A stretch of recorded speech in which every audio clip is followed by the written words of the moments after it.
Hello, welcome to the stream. This stream is sponsored by Mia Khalifa herself. See Khalifa? Khalifa. Yeah, British. My British accent. Oh, Mia Khalifa. All right, my favorite. Yeah, she walked up to me. She's like, "Hey, I could sponsor your D&D stream as long as I can get that D and D." You know what I'm saying? Wait, so she invited me as well? Yeah. Oh damn. Okay, I'm So down. yeah, as long as that happens, sponsored by Mia Khalifa. Yes. Cool. Okay. So yeah, that's that. And then you know, also OnlyFans came by. I was like, hey, we saw that you guys are doing some D&D streams, and we kind of want to support you guys. So OnlyFans reached out to us and told us, yeah. So as long as you use the link, this is not real sponsor .onlyfans, you can now get a free OnlyFans subscription to any OnlyFans person. Damn, dude, that's pretty nice. I mean, I'm glad you arranged that because I didn't. Yeah, no, that's all cool. You know, it's just my charms. Okay, all right. Well, I mean, you know, that's yeah. Okay, sure. It's kind of easy to get sponsorships with these charms. You know what I'm saying? Right. I mean, it's okay to be wrong, but it's fine. So. See, it's not me this time. It's not me this time. Not yet. All right. Okay. Well, that's good. So I don't believe there's anything else. In God. Oh. So that's a whole nother conversation for a whole nother day. So with that, I believe we can all bring it into tonight's session as I change the. Yeah, there we go. As I change into our new stream overlay, which looks a lot cooler. My name's Utah. Holy shit, that did change. I can fix that though, and I can fix that mid-stream. So we have a new dungeon master. You got. It's fine. It's fine, guys. Shut up. I knew what I was doing here. Wait. Okay.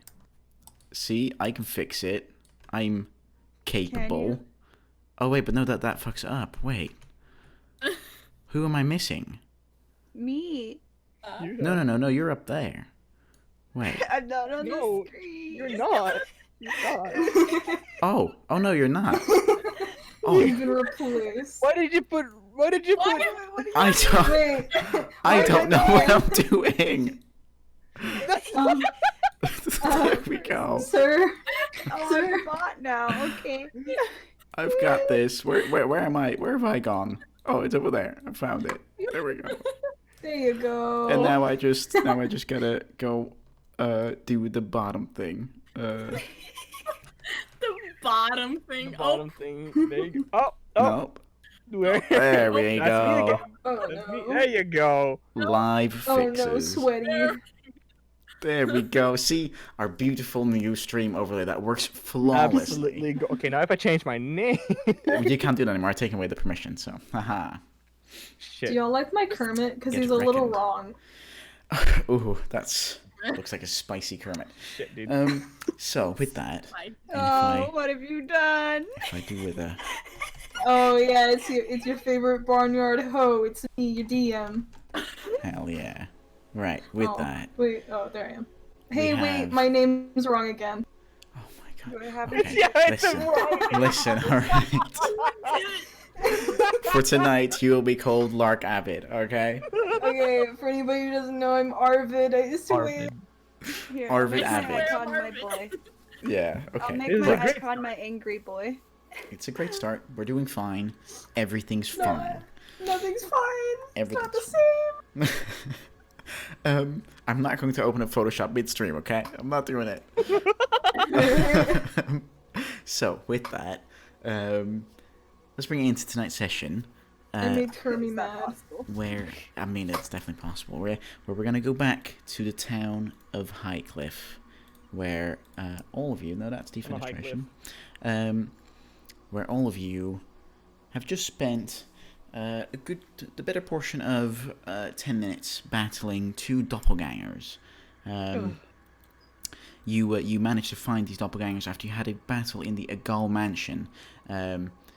After that battle in the Agal Mansion, you went to talk to Carl Small, and he became more worried when he heard about the fact that you battled a doppelganger. Upon confirming your story with a monster hunter dragonborn called Rogar, you decided to hunt down the doppelganger that you nearly killed. in order to find Tony and Maria Gall. But only after you all had a good night's sleep, because you can't fight monsters on no sleep. The next day, you were all late to a meeting with Carl, in which you further discussed your plans of chasing down the doppelganger. You decided to take Rogar with you and head towards the beach where you had last seen him. Upon arriving at the cliff and finding a trail of blood that leads into the cave, you decided to venture onwards deep into the bowels of Highcliffe. As you progressed through the dark, damp cave, you came across a big gap that, with a bit of help of Rogar, you managed to jump from platform to platform. That was fucking terrifying. That was very terrifying. You ended up in a large open space where you saw Tony, Mary, and Bryce sitting in the back of the room, tied up and gagged. Right at that moment, you were all surprised by not one, but two doppelgangers. An intense battle started, and after some serious fighting and some serious cool finisher moves, you killed both doppelgangers. This is where tonight's session starts. So, what do you all want to do? So we untie the fuckers that are tied up. That's fair. Okay, alright. Are you sure you don't want to question them first? Like, come on. Okay, take whatever's in their mouth out of their mouth, and then talk to them, I guess. Something in their mouth. I They, assume they, so. they are gagged currently, yeah. Oh, that's kinky. That's kind of kinky. Bruh. Okay then. Maybe you like my Kermit with ears. Like they all walk up like, you like that, don't you? So yeah, so I'm not actually doing that. I'm not actually doing that. No, that's fine. I'm not actually. So you walk over towards the back of the currently pretty dark and badly lit because Cora, you dropped the torch as soon as the battle started. So you'd have to pick it back up in order to kind of light up the room properly I'm again. fucking blind. And once you do pick up the torch, you can kind of see this. You can see some small stalactites and stalagmites all around the cave, and you can also, what is probably most notable, on all the walls of the cave, you just see this clear white chalk writing, and it seems like it is detailing some kind of plan. From an initial glance, you can also smell the very faint sea air and a somewhat pungent smell of blood, and it definitely seems like there's another smell there, probably something like feces, because you don't think that the hostages were allowed out very much. Very, very, very, very faintly in the background, you can hear the sound of the ocean, and you can also pick up what it seems like a bell tolling, but you're not sure what that is. So you walk towards the back of the room. I suppose all of you are going that way?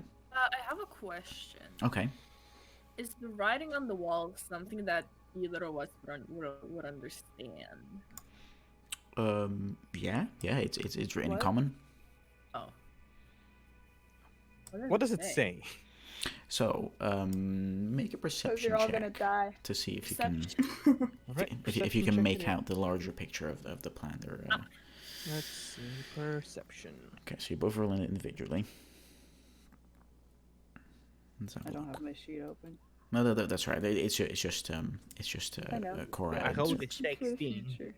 Okay, so the both of you, you walk up to the walls and you kind of start tracing all the arrows and the paths and things like that, and it seems to be detailing the plan on how these doppelgangers were going to kidnap Mary and Tony, and then additionally how they were going to frame Anna Gilder for the murder of Well, that's rude. of Mary. Somewhere like further down the wall, you seem to be finding some faint hints and clues towards who has ordered these doppelgangers to come up with this plot and go through with it. And there seems to be quite a few mentions of the society, whatever that means. Okay. I call Rogar over Okay, all right. He comes over. and be like, hey, when we go back to Carl, can you vouch for us and say that we did see that the doppelgangers planned to frame this lady that we're trying to disprove? Right. Yeah. I mean, of course. I can see it right here. It's written very clearly all over the walls. Yeah. Yeah. I can do that. Like, What a good Those- dragon grandpa. will those dickheads believe us? Well, that's why I'm asking. That's why I'm asking Rogar to vouch for us, because he is, Trusted by He's trusted Carl. by Carl. Yeah. Yeah. So once that's out of the way, I start heading towards the people that are bound and gagged. Okay. All right. Sure. So Yeah, so same. I Ungag them follow first him. of all. okay. So you Not guys just living like that. you guys could come closer with the torch, and now that you come close, you can definitely see that all three of them. So in terms of from left to right, it's Tony, Mary, and Bryce. Should we have the map from like last time on, or? If I had that, yeah. I don't think I have that anymore. It's fine. It's fine. Don't worry about Okay. it. As soon as you come closer with the light, you can see they're all like they're pretty bruised and pretty beaten up, and it definitely seems like Tony has a pretty deep gash like in his shoulder. So Can we tend to it? you could first you ungag them, and as soon as you do so, Tony looks at you and he says, "Who are you? What just Well, see, happened?" we're your singing heroes. first. A thank you would have been nice. Yeah. We're here to save you Would guys. have been appreciated. Okay, right, okay, no, of course. And Mary, who sits next to him, just puts like her one free hand that she can just barely move. She puts it on his arm, and she's like, "Be nice to these people. They might be our savior out of here." We are. Right, we are. And Tony looks at you a bit weird, and he says, "How did you guys get here? How did you guys even know where to find us?" Well, We'll we have see, a very perceptive friend of ours. Fuck me. Okay. Everybody just starts talking at once. Well, I finally decide to try the roleplay thing, and it's like, okay. Okay, so which one of you is gonna say stuff? I'm gonna let Zerk talk, because we know how Okay. my talking usually goes. Okay. Well, we have a very perceptive friend. They found some blood trails leading to this cave. We entered this cave and we found, some more blood, and some skin Right. of those creatures we just demolished. We jumped some gaps here and there, and we found you guys. Also, we were investigating the murder of the Mary. Of you, milady. Milady! Right, I see. Yeah. And Mary We were responds. investigating the murder of Mary because Anna, Bryce's, your wife, Bryce, she was framed for the murder, even though she's not dead. And Bryce looks at you and he says, I know, I spoke to you guys yesterday. Oh, right. That was you. Okay. Yes, I mean, yes, that was it. But we should absolutely be getting going. We should bring Mary to Carl, and then Carl can see Okay. that Anna didn't murder Mary, and then I finally get my wife back. It's Also, Bryce, I have a question. yes. Where's your kid? Is your son a doppelganger right now? No, my son is with Anna's mother. Why? Is there more doppelgangers? Yeah. Mm. I don't know. Oh, in that case, we should absolutely get going. I don't want anything to happen to Aaron. No, Your please. son could be a doppelganger for all we know. Don't say that. Don't say that. He just starts crying. Guys. He's so upset. He's so upset after hearing that. Frick. Giving you like a tap on the head. It's like, I don't have any more cupcakes. Fuck. I have cookies here. Have a all right, cookie. all right. We'll tend to them first. Okay. So Well, they're all stable, and I don't think we have any like healing stuff on us. yeah, I'm no. not. I need healing, please. Okay, I forgot how much HP I have, but I know it's I not have good. 1 hit point. I'm Well, still at full health. So I got 2 HP. Never mind. Okay. All while right. Yeah. you're on heals up, I cut the ropes on, that are On all of them. tying up Yeah. the Yeah. people.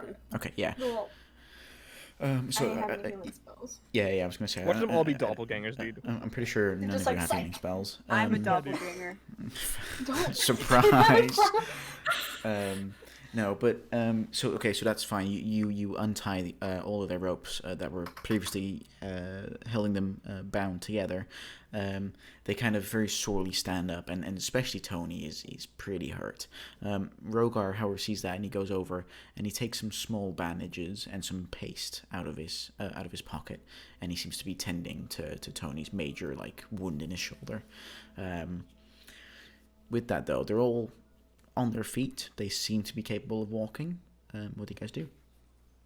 All right. Is there another way out? 'Cause Yeah, I I was don't about to say, think we because can- we're gonna have to jump again. No, So no. yeah, Yeah. so there is Unless two there's ways another way out. There's another way. Okay, good. There was another way. Yeah. Okay, we can go the other way then. Cool, Let's start we heading don't there. know what the other Okay. way is. Okay, so who's supporting who? Because even though they can walk, they definitely need someone supporting them under the shoulder or I can something. try support someone.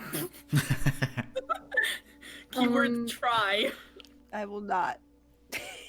Okay. I have 2 HP. I don't think I'm supportive at this point. I'm I one can HP. try I mean, there's gonna have to be less someone who supportive. stands ready if there's an attack I coming. can in. try think. supporting Mary. Okay. All right, that's fine. Mary's You know about what? 4'9", so she's still quite a bit taller, but she can definitely use your help.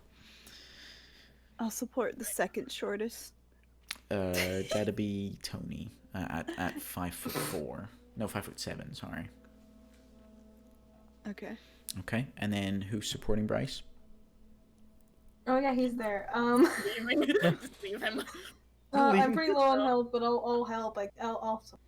Okay. We'll have the one who has the highest health be ready to attack. Okay, so Yeah, so I am I still reckon full, that's so I'll, yeah.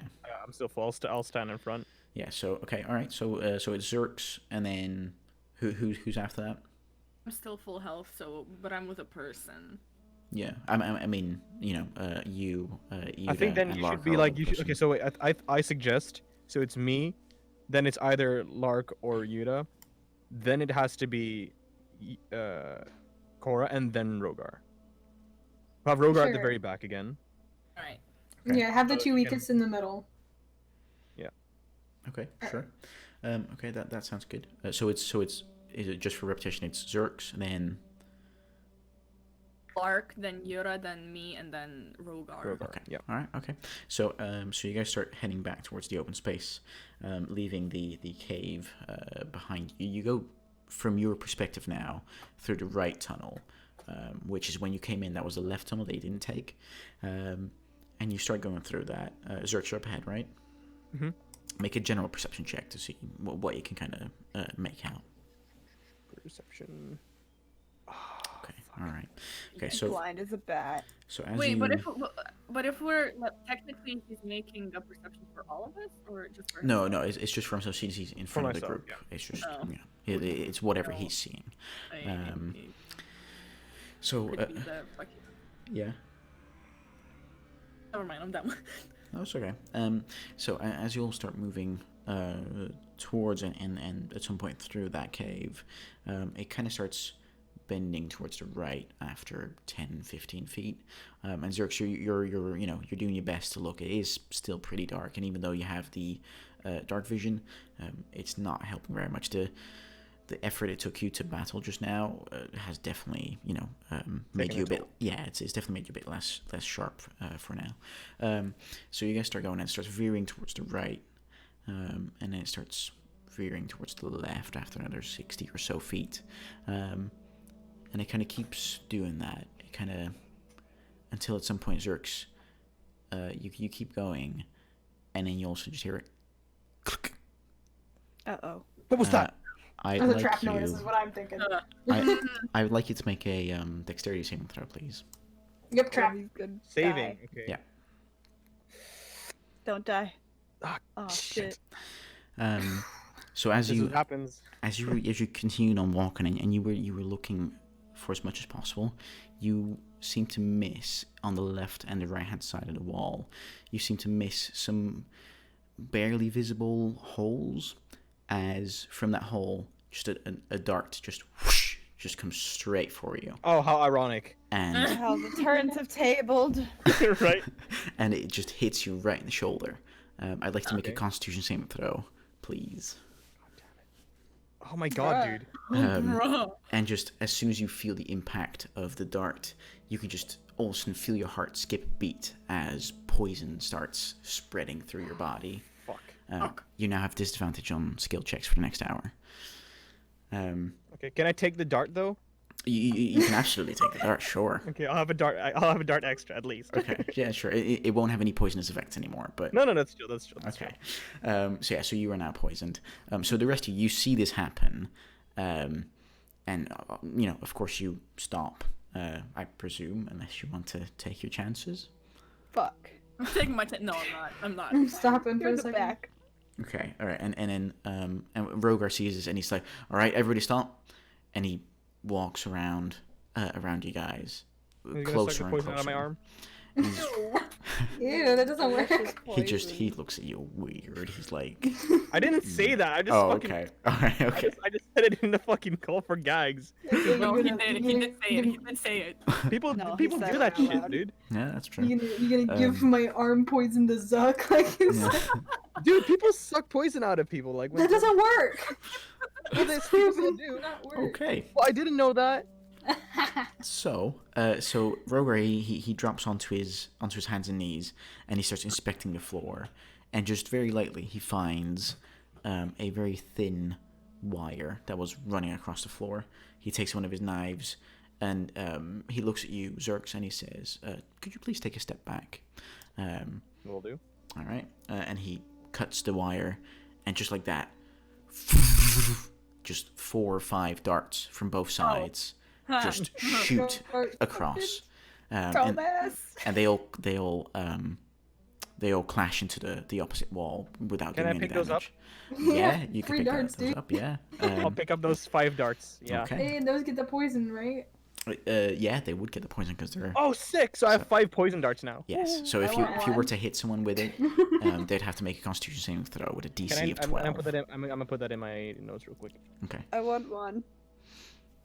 And so with that, he stands back up and he says, "All right, well that's one disabled. You should keep a lookout for any more traps, because there's a very good chance that they will have had more traps."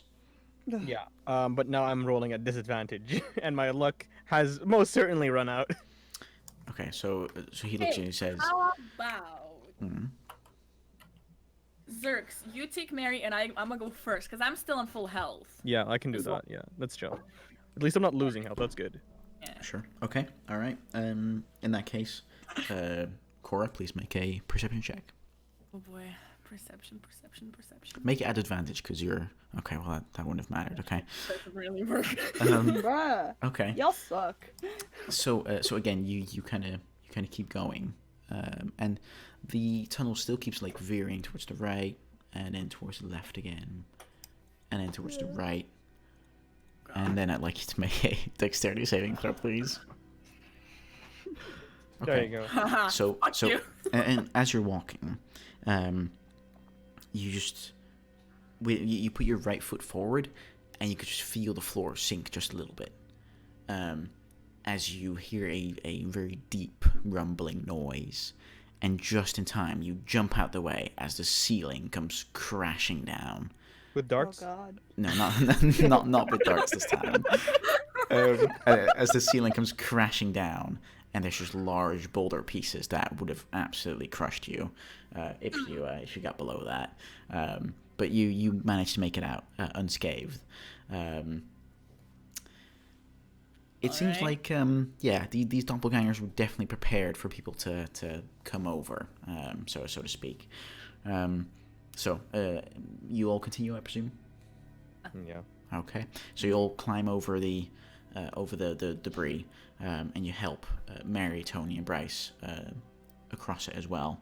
And you guys keep going. Ruda, can you make just one more perception check at advantage? Perception. Yeah. 17. Okay. All right. Okay.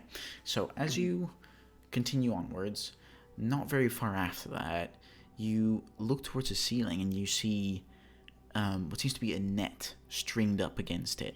And you find that very suspicious, and you start looking around, and soon enough you see the wire that's running across the floor that would have also otherwise triggered another trap. I throw a rock or something at it to activate it, but Okay. no one is under there. Like just Yeah. Okay. All right. Okay. So yeah, you pick up a rock and you kind of throw it at it. It's easy enough. And it triggers, and just the net just comes falling down from the ceiling. It seems like the net was weighted on all of the edges as to keep someone down. But it just harmlessly falls onto the floor and it stays there. You have avoided that trap. All right, there you go, guys. I'm doing better as a leader than the half-elf boy. Oh, we're going back to racism, I see. Well, no, but I'm just saying. You think but we'll let you yeah. have that kill? And Oh yeah, you're right. I'm sorry. okay. All right. I'm not really. So you guys keep going, and then soon enough after that, you start seeing light, actual daylight coming into the tunnel, and then not long after that, you guys come out of the tunnel onto the beach, and there you see George and Bryn kind of getting ready to charge into the tunnels. They got like their full battle armor on. They've got like their actual weapons out, and they're like kind of like hyping each other up to start going. Like kind of waiting for the first one to take the lead into the caves. As they see you guys, like, oh my god, you guys are back. Tony, Mary, Bryce. I'm so glad you all are safe. And both George and Bryn rush over, and they kind of take both Tony and Mary like away from you guys and start supporting them now. Okay, so wait. Bryce, am I right? No, so there are more guards behind them, or is it just No, it's currently just them two. And Say again, sorry. never mind. It's Okay. if there were more, I just would have called them pussies. Okay, I mean, no, there's not any more at this moment. But if you want, Rogar could take over from you. Oh, Rogar, when you see the guards that didn't come to help us, call them pussies for me. Thanks. Bitches. Right. Specify that it's only from her and not from us. Right. Okay. Us. All right. No, I can definitely do that. I've said some pretty bad things in my time. I can definitely understand that desire. Absolutely. And I mean, to be fair, they are pussies. So. So with I'm just that. like imagining the height difference, and then just like Right. Oh seeing yeah. this little itty bitty character go like, call him pussy. Yeah. Like Cora just like snaps her neck to just talk to Rogar. Oh yeah. Cora's like 3'4", I think. She's 3 Tiny. foot. Oh, 3 She's foot. literally 3 foot. Right, and Rogar Oh, is I can like find 7 her. something. yeah, 7'3", I think I said. Yeah, he is really tall, and you are. Dude, he's twice your tiny. size, and you're really gonna. But yeah, so with that, you guys are now on the beach, and in full daylight. Your eyes kind of take a little while to adjust, but once they do, you can see the waves kind of slowly rolling into the sand, and it seems to be very clear sky. And you smell the fresh, salty sea air, and kind of like the smell of fish as well, as all Beach the fisher episode? boats. Sorry. Beach episode? Could be. As some of the fisher boats start returning with the haul of the morning. That's it. What do you guys like to do? Is this kind of like free time right now? Could be. Can I take the time to just meditate for a second? Because I want my key Yeah. points back. Sure. Wait, so fuck. So I need to meditate for 30 minutes, I think. That's fine. That's Bryn fine. and Can I was just- it George? Yeah. They're taking the Baron and his wife Yeah. to Carl. No, they're currently just supporting. They're kind of waiting to see who's gonna say what to do next. Oh, so can I just be like, yo, let's take these bitches to Carl and free Anna? Okay. All right. And so Tony looks at you and he says, "Wait, Anna is in prison? Why?" Because the people of your town framed her for your wife's murder. What? Do we know who's responsible for this? Yeah, that would be the good old doppelgangers that impersonated yeah. you. Yeah. And then like, Right. but who the people that got the doppelgangers to do that in the first place were Shit, what was it again? No, The people no, or no, something? no, no, no, no, no, no. The So society or something. basically, the doppelgangers took over your bodies, after they kidnapped you. And the people decided that your wife is dead and framed Anna. And I'm pretty sure a big influence was, what was his name? Like Carl or something? Right, right. I see. I mean, Carl is a good lawmaster. He was probably just doing what the evidence told him to do. But I mean, all of it's wrong. That's not what happened at all. I mean, the only evidence that he had was that Anna was taking out the trash in the morning after your wife's supposed death. Right, right. And then Mary kind of interrupts and she says, "Look, listen. All of you, thank you so much for saving us. It was horrendous being kidnapped. But I should probably explain what actually happened. Else." How about you do that in front of Carl? I'm sorry for to cut you off. No, that's understandable. It's okay. Yes, I should do that in front of Carl. You're absolutely right. Whilst we're on the way there, though, I will still explain to you guys, so that at least I've explained it to someone in case I don't feel good or something like that. All right. And with that, I presume you guys start moving towards the direction of the city again. Yeah. Am I done meditating? Yeah. At this point, they would have talked enough to for you Alright. to finish your meditation. Yeah, Dope. absolutely. Okay. So you guys start walking down the beach, very, quite slowly, seeing as, 3 people are pretty badly injured, and they don't seem to have a lot of energy to keep going. But with that, she starts explaining what happened, and she starts with saying, so it happened 5 days ago. I think it's 5 days. I don't know. I've been down there so long. I don't know. I don't know how much time has passed. I think it's 5 days. We got surprised in the middle of the night by 2 Baron's Guard. We didn't specifically know them, but I mean that's not weird. We don't necessarily know all of the Baron's Guards. And we were told that someone was going to try and end our lives the next morning. So we wanted to be brought to safety, and we have a couple of safe rooms hidden around the island in case someone does try to kill us. But once we were safely guided out of the house, we were brought towards a back alley where it just went black. I think we both just got knocked unconscious, I suppose. And then when we finally woke up, what I can only guess must have been hours, days maybe. We were in a deep dark cave, as you just saw, and we were just being questioned about every single detail of our lives by these 2 horrible blue creatures. And Tony kind of interrupts us. Yeah, they were definitely doppelgangers. I've seen one before a long time ago. They're not pleasant. They're not people. Creatures, I suppose, is the right word. And Mary continues, and she says, the worst thing is that if the doppelgangers thought that one of us was lying, they would beat up the other person. So if I lied, for example, they would beat Tony. And originally, I thought I was smart enough, and I told them a lie to try and get them found out, but somehow they knew. And that's what happened to Tony's shoulder. They just took a blade and just slowly cut into his shoulder, and I just had to sit there, hearing him scream. It was the worst. And with that, Tony kind of takes over because Mary is in no state to continue.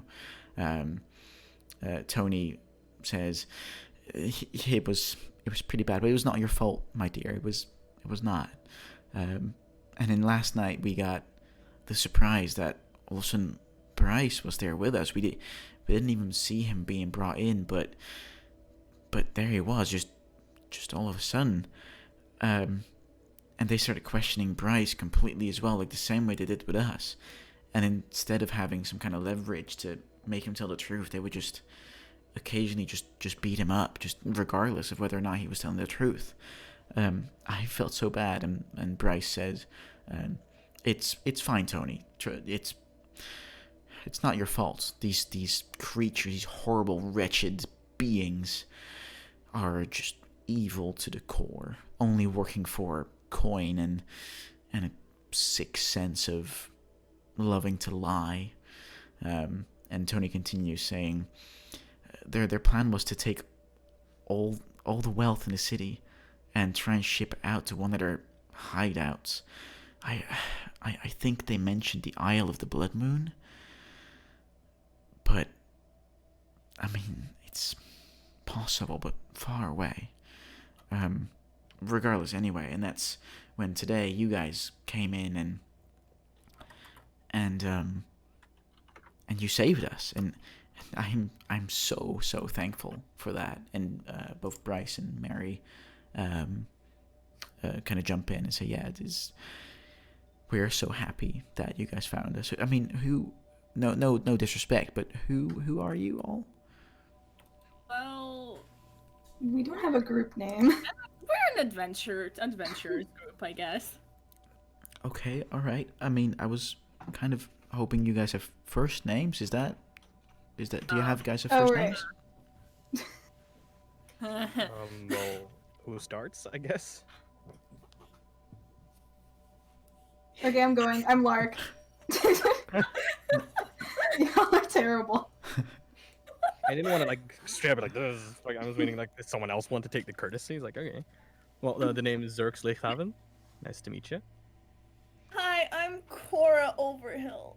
Nice to meet you. Judah. Just Yuda? Yes. Okay. All right. Well, it's very nice to meet you all. And Rogar, of course. Thank you for aiding these adventurers in saving us. And Rogar just nods. There's not much. He's not very much of a talker, it seems. And with that, Tony says, "Well, so you guys saved us, and we now know your names. I think it's about time that I would say that we should absolutely organize a big feast in order to celebrate. We're not dead. You guys are amazing for saving us, and so you guys definitely deserve that at the very, very least. So please, tonight, 8 p.m. at the market square. He seems very, all over the place. We will have something set up, and we will celebrate all night long for the heroic acts of the adventurers group. I believe that's what you guys were called. Is that what you all said? Sure. We'll get back to you on that. Yeah. Okay, all right. That sounds fine. That sounds good. Yes, we will celebrate in your name. I hope you can all make it. I would be deeply honored. I'm going to eat until I die. We'll be there. We'll be there. Don't worry, we'll keep them in check. Okay, all right. Okay, that sounds good. I definitely don't want anyone dying tonight. Okay. Can I whisper? I like kind of whisper ask Rogar, like, do we usually get money for this kind of stuff? He kind of, he doesn't specifically look at you, but like his eyes kind of shift towards your direction, and he just whispers from the corner of his mouth, "Trust me, we'll get to that part. Don't worry." So I want to cast the message spell individually to like the people that aren't not the Baron or Baroness or a Bryce anyway, or like the guards, but like just the group Just our itself. group. yeah. Yeah. I want to ask them if they thought that the way that they described the Lawmaster was weird compared to what he acted like. Oh yeah. Okay. Cupcake. So Sketch. the only I think thing back a cupcake. the only thing with the message spell, I believe, is that people can respond. They can, and a whisper only I can hear. Oh right, okay, right, yeah, okay. Then in that case, it's fine. In that case, it would just be a back and forth conversation, I suppose, if you keep casting it over and over. Yeah. Mhm. I was only gonna ask like individually. Oh right, And right. just see like if everybody was like, Yeah. does that seem weird to you? Mm-hmm. Well, I whisper back cupcake because that's the first question. No answer. Mm-hmm. Mm-hmm. Okay. It's the back cookie. Oh boy. Oh boy. I just sigh really loud. And then Mary looks over and she's like, "Are you okay, dear?" I'm lovely. I turn to Cora like with a fucking fist bump up. So like I know I didn't hear what she said or whispered to her, but judging by Lark's reaction, I think she did the same thing. right, okay, right. So yeah, so you guys keep on moving forward, and as you kind of get towards the part where you would diverge into the city or towards the harbor, from the harbor there's a man coming your direction. He seems to be quite hurried, and it definitely looks like he doesn't want to miss you guys, right? He doesn't want to get there too late. What do you know? How do you know? A fan, I see. A fan, I see. Okay. So you've heard of us. So with that, he comes closer, and he starts kind of like calling out, "Baron, Baron, I need a word in private, please." Wait, what? Mary? Don't worry about it. Is that you? My God, I'm so glad you're still alive. I mean, forgive my informal tone, Baroness. And Mary looks back and she's like, "It's okay, Horace. It's good to see you too. Is there something you needed from us?" And she seems very diplomatic, even though she's pretty beaten up. She seems pretty on top of things. Horace glances around to the rest of you guys, not having seen you guys ever before, and he says, "If I could just have a short moment of your time to discuss a new developing situation, and if Lieutenant George could also join us, that would be ideal." And Mary responds saying, "Of course, I understand." She turns to you guys and says, "Well, again, thank you so much from the absolute bottom of my heart. Thank you for saving our lives and additionally saving Anna's life by proving her innocence, I suppose. Again, in your name, we're having a big feast tonight, and I really hope you guys can make it." And she turns to Bryn and she says, "Could you please oversee the preparations and make sure that the word goes round? Make sure the whole town shows up. And then we will celebrate the actions of the group that will get back to us about a group name." Who did the guy that approached said he was? Did he say who he was at all? He didn't say who he was, but Mary called him Horace. Yeah, Horace. Yeah. Before she wanders off too far with Horace and the guard, I tell Lark to maybe like cast message on her and tell her that like, oh, if anything happens, that she can message her. Oh no, wait, because it doesn't. No, it's an instantaneous thing. She has to do it with okay. like within a few seconds of me messaging her. Okay, gotcha. Okay, never mind then. I'll. Yeah, no, never mind then. Okay, all right. If something happens, just scream. Just scream real loud. We'll find you again. Don't worry. Don't worry about it. Okay, do you guys say it out loud or? We have the ears of God. Okay. Well. Okay. Well, we have somebody's word on it, so let's go to Carl. Okay. All right. So with that, Tony turns around one last time to you guys and says, "Thank you all so much. Go and rest up. Talk to Carl. Tonight we'll see you at 8 p.m. in the market square." Real quick, I have a question. Yes, of course. Could one of the three of you that were kidnapped come with us to Carl? Because Carl doesn't really trust us, let's say. Carl doesn't like us. Yeah, that does sound like looking Carl. at his desk, and he didn't seem happy about it. He does. He's pretty fond of his desk. Okay, well, Bryce, if you could please accompany these lovely people, and Bryce is just instantly, yes, of course, I will. I need to go see my wife, and with that, he seems to be the first one to try and head that direction. Okay. So with that, Tony, Mary, Horace, and George, they will walk off towards the harbor district, and they kind of stand still about 30 feet from you guys, and they start discussing stuff, and it seems to be a pretty hush-hush discussion. What would you guys like to do? They're plotting shit. Can I listen into that like from Listening? a distance? I just need like 1 second. Okay. If you you wouldn't be able to listen into it from this distance, but you might be able to read lips. We can attempt it, I guess. There's no hurt. There's no like Sure. hurt in that. Make a perception check at disadvantage because you don't know how to read lips. Ah, fuck. Jesus. Oh my god! What Okay. the fuck? That's so far. Oh, finally a good roll, and it's a disadvantage. God damn it. So, group average. All right. Okay, should be all right. Are you all literally trying to read lips, or is there just one of you that's just So, all of us. all of us? Okay. Or else, like, I don't like them. They're sketch. Okay. All right. So, I mean, wait. If we do it together, you're gonna take our average, right? yeah, I'm gonna take average. Yeah, Wouldn't it be better if it was just like 1, because the average is gonna be lower now? it will be lower. Yeah, it'll be 9 in this case. Okay, so take Justin's thing. Only Okay. Justin. But then only Justin's reading lips. Mhm. Okay, cool. In that case, so Zerx, you kind of turn around and you kind of stay there, to just sniff up the fresh air of the sea, and you look in that direction and you kind of you try and focus and you try and figure out what they're saying, and as you focus, you manage to read off of Horace's lips. You kind of read something about a ship from the Deadeye Boat. Republic. The what? Ship? A ship from the Deadeye Republic, coming in this Deadeye. direction. Yes, the Deadeye Republic. Yeah. Okay.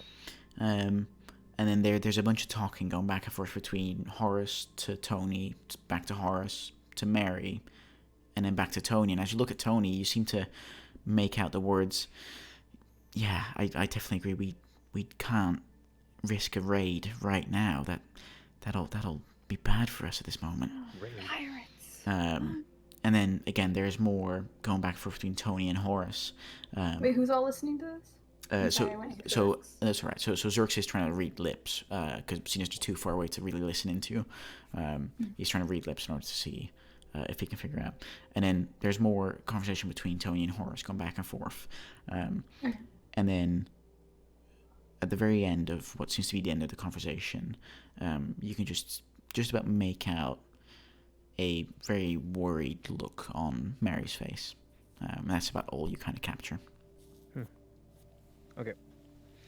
Okay. So I turn back to the group, and I tell them, things might not be all chill just yet. No. Let's just say that we need to keep an eye out, especially for anything coming from sea. I read something about a raid. So, well, guys, best prepare yourselves, I suppose. Ah, fuck, we're gonna have to take care of this again. Okay. So as you guys are talking about that, Say that as Cora, by the way. yeah, that's fair. So Zerk, something I forgot to mention. Whilst you were trying to focus on the conversation that was going on between the four of them, at some moment your gaze kind of drifted off, and way out on the ocean, like just on the horizon line, you seem to be making out a two-masted ship. Pirates. You can't really see if it's coming your way. You can't make out any flag. You can't make out anything else. You just know that there's a ship there. Boat. Oh shit. Ah, ship.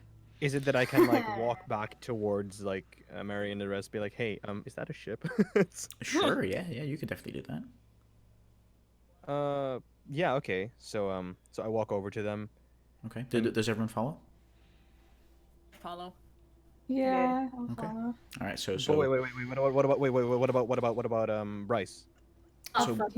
I'm supporting him. He's going with me. Bryce, okay, I'm going with Bryce. Zerx and you can take care of the boat thing. Okay. Okay. All right. So Zerx and Yuda, you guys go to Mary and the rest, and then Lark and Cora, you guys go with Bryce and Britton. Girl. Yeah. Yep. Wait, can I distinguish like the like I know I can't tell a lot from the ship in the distance, but could I say that it doesn't look anything like the ships that we see on the dock that we're at right now? Oh yeah, no, this is definitely a bigger ship. This is much Okay. bigger. They're like Okay. the ships that are in the docks in the harbor. Those are all like fisherman ships and small dinghies and things like that. They're definitely meant for work rather than actual sailing out in the ocean. whereas the ship in the distance, actually on the ocean, is, well, obviously meant to be on the ocean, and it is much bigger. You could roll a perception roll if you want to try and see more details. Okay, well, I mean, it won't hurt my situation anyway, right? Because I can still just tell that it's big. Oh yeah, absolutely, yeah. All right, well, 15. Okay. So you try and focus on the boat, or on the ship, sorry. And you still can't make out what kind of flag it's sailing under, but you can see what seems to be some very odd-shaped holes in the sails. Okay. And yeah, that's pretty much it. All right, so I walk up to Marie and the rest. Mm-hmm. Hey, I am really sorry to bother you guys at this moment in time. But I couldn't help but notice there's this ship in the distance that seems to be significantly larger than any of the ships you guys have here. So as soon as you approach, the conversation immediately stops,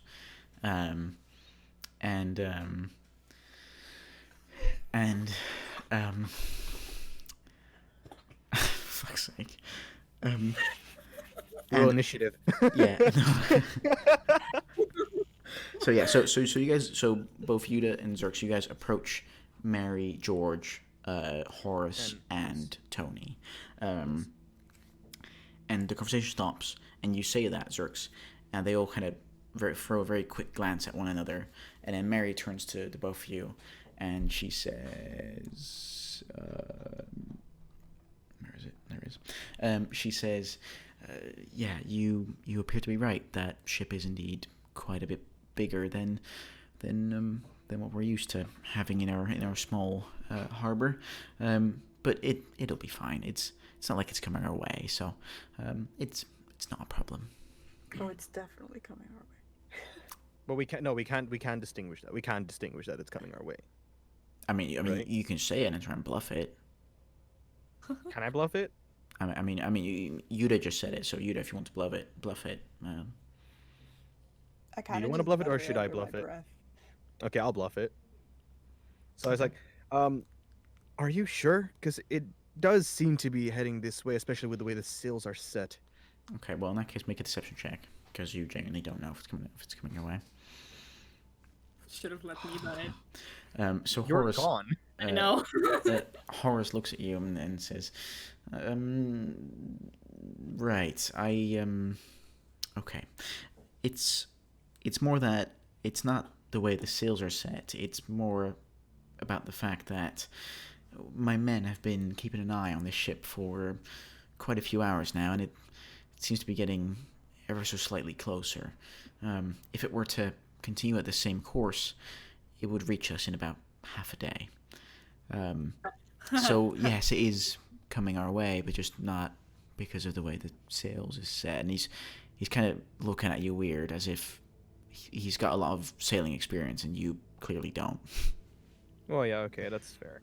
Yuta, do you want to try and deceive them? Nah. Okay. All right. So Mary again looks at both of you and says, "Trust me, it's probably just a shipment from the Dead Republic." I say it's pirates. I would have said that you would have been right. Yes. Only but a few months ago we would have considered the Deadeye Republic pirates, but we've sorry if I talk out of line, but who are these Deadeye Republic that you so right? If you, of course, don't mind answering. No, of course, no. I could fully understand that not everyone would know who they are.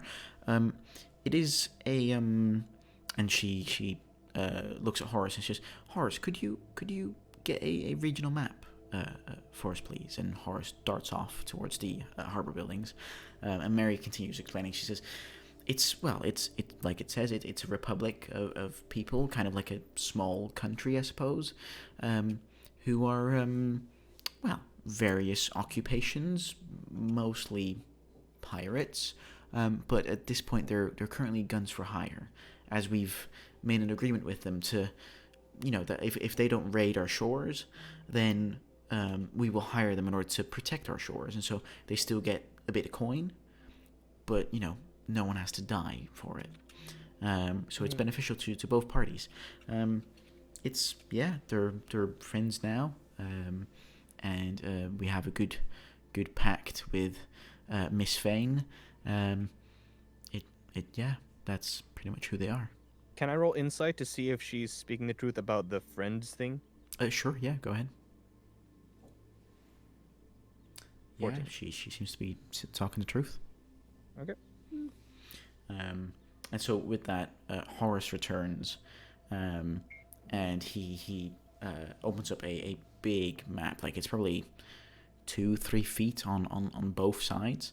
Allow me to change and actually show you the map. Oh, hey. Oh, it's This is what we've fancy been waiting for. time. There you go. There you go. Yeah, boy. So that is the map that Horace. Oh shit! I accidentally drew on it. Oh, that's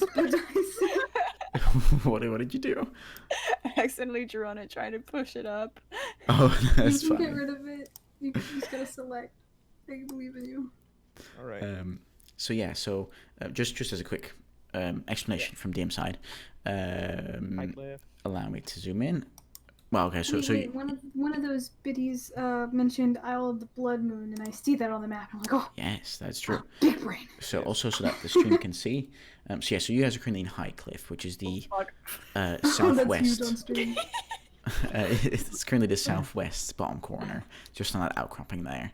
There's another town or region of Long Bay nearby, but you haven't been there before. Even I haven't been there. I'm a traveler after all. Have I not?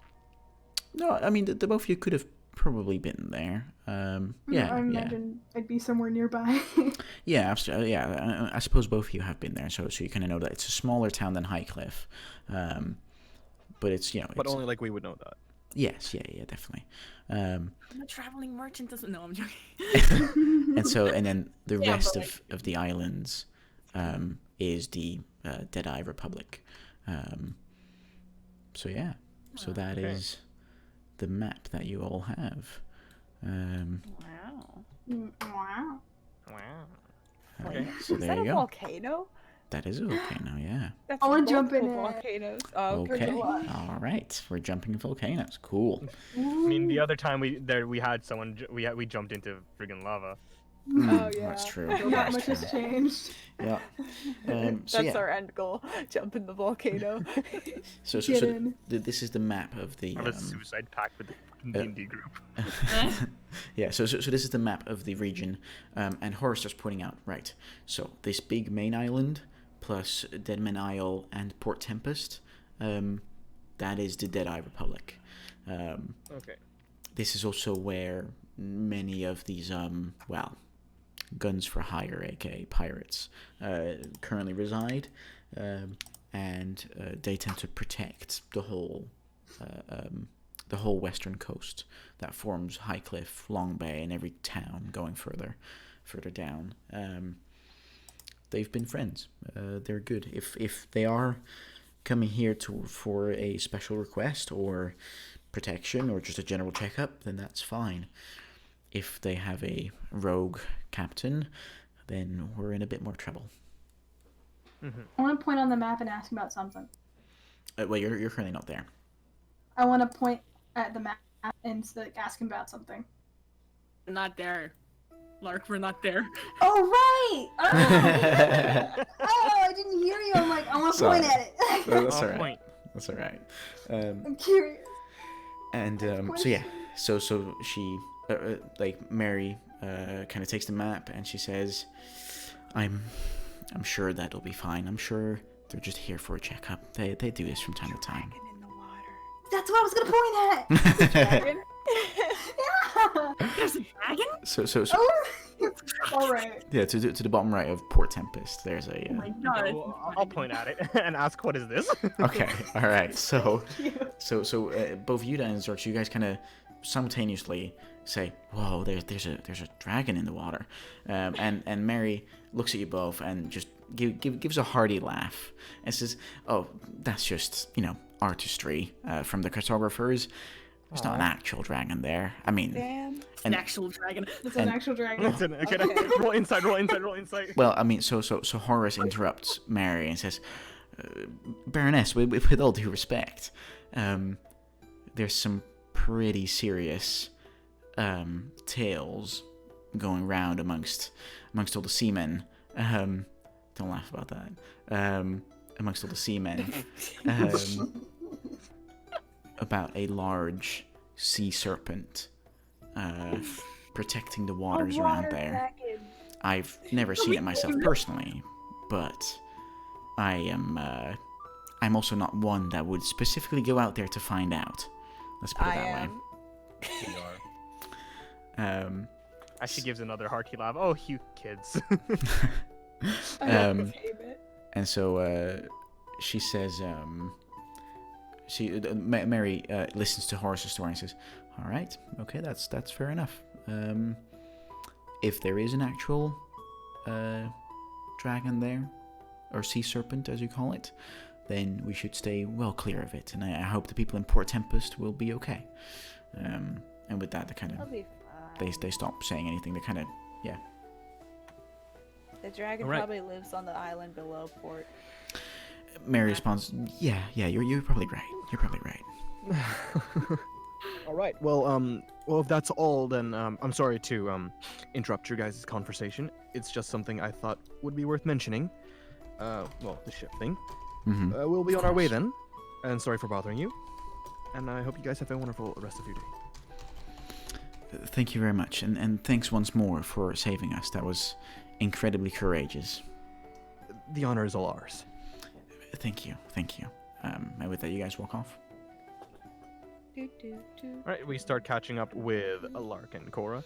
Okay, so Lark and Cora, you guys, you already moved way ahead, and you, as soon as they kind of finish their conversation with Tony and Mary, you guys reach the Lawmaster's building, and you enter, I presume?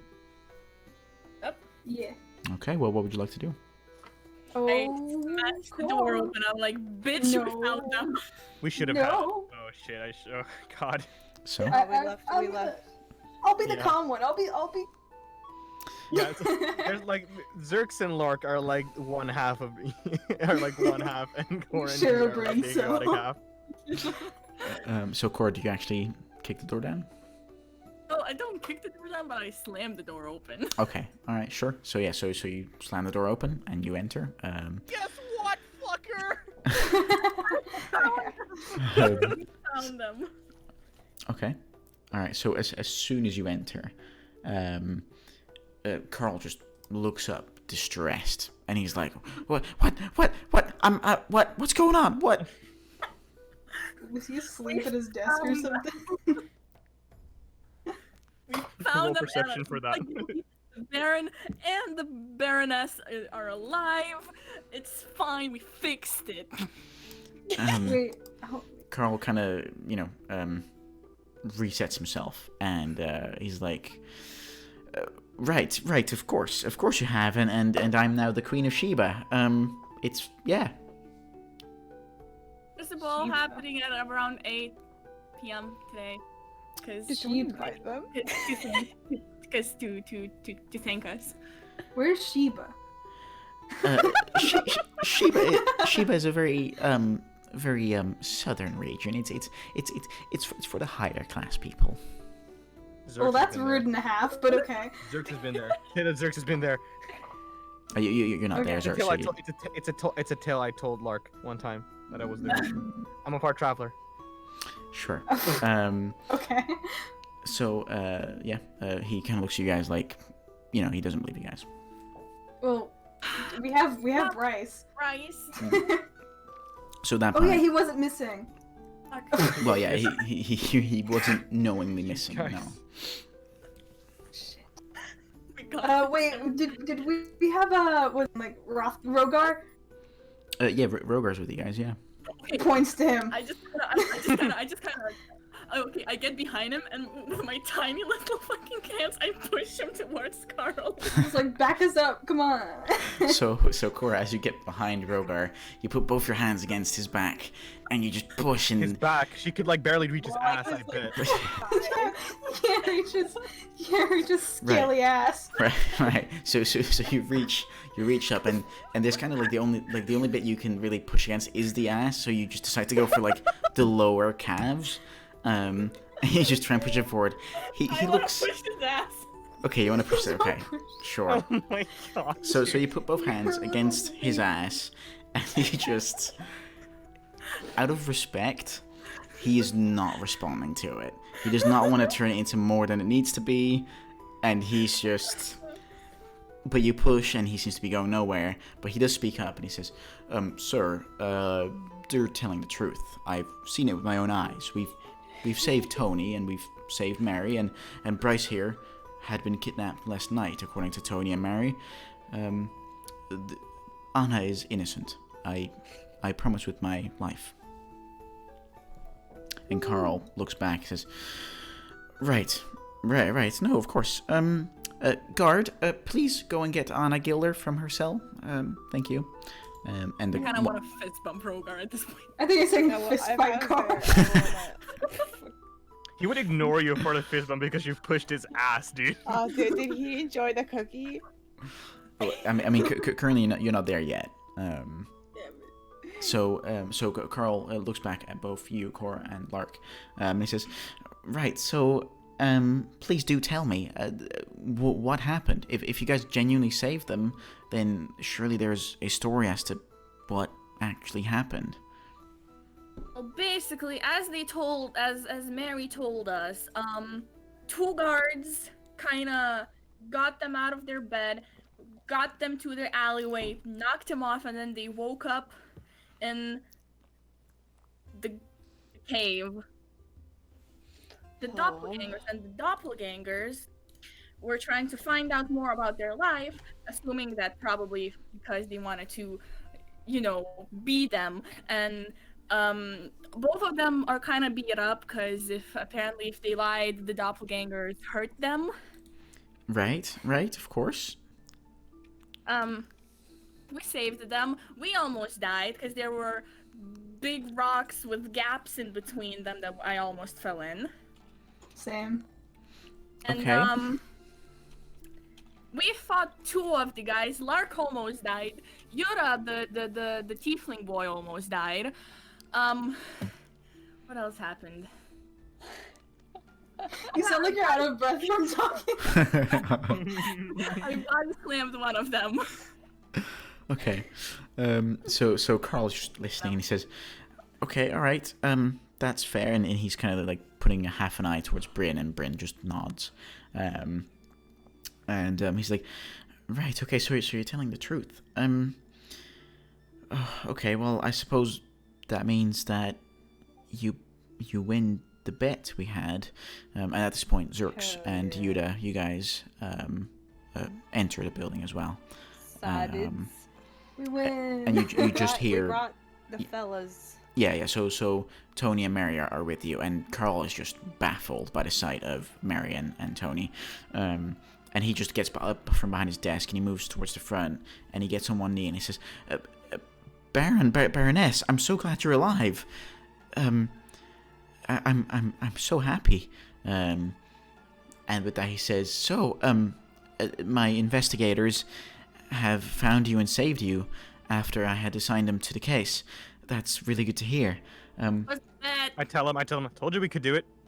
And he looks back to his, yeah, you did tell me that. That is fair. Like Was a bet. You didn't believe we could do it. You wanted to kill Anna. I didn't want to kill Anna. That's not what you said. I was going to sentence her to death for killing our Baroness. That's killing. That's the same thing. Well, it's about the. Anyways. You can't save yourself here, buddy. And Mary just kind of gets in between you guys, and she's like, "It's okay. It's understandable. We do have the death penalty for anyone that commits a murder here in Highcliffe, so it would have been a fair response if I was indeed dead. However, I'm not. I'm okay. I'm a little bit beaten up, but I will be okay. So please, Carl, continue. And Carl says, right, so I believe that my investigators have won the bet that I made with them, which means that for all their petty crimes that they committed, I will remove their any form of guilt and evidence, and all of you are now innocent from the petty crimes. That also means none of you have to pay any bail whatsoever. We get money for any of this? Yeah, give me my paycheck. Tony looks over to you guys and says, of course, where are my manners? I will give you all a payment for our savior tonight at the feast. I have to see what is left of our wealth and see how much the doppelgangers have shipped off to somewhere else.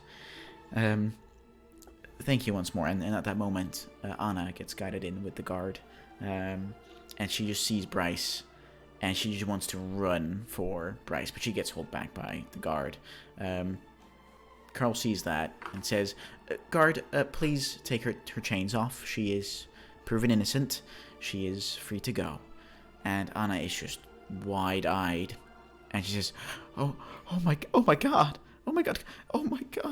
thank you. She looks at you guys. Thank you so much. And she runs over to Bryce as Bryce kind of limps over in her direction, and they hug each other, and it is the tightest hug that you've probably seen people give ever.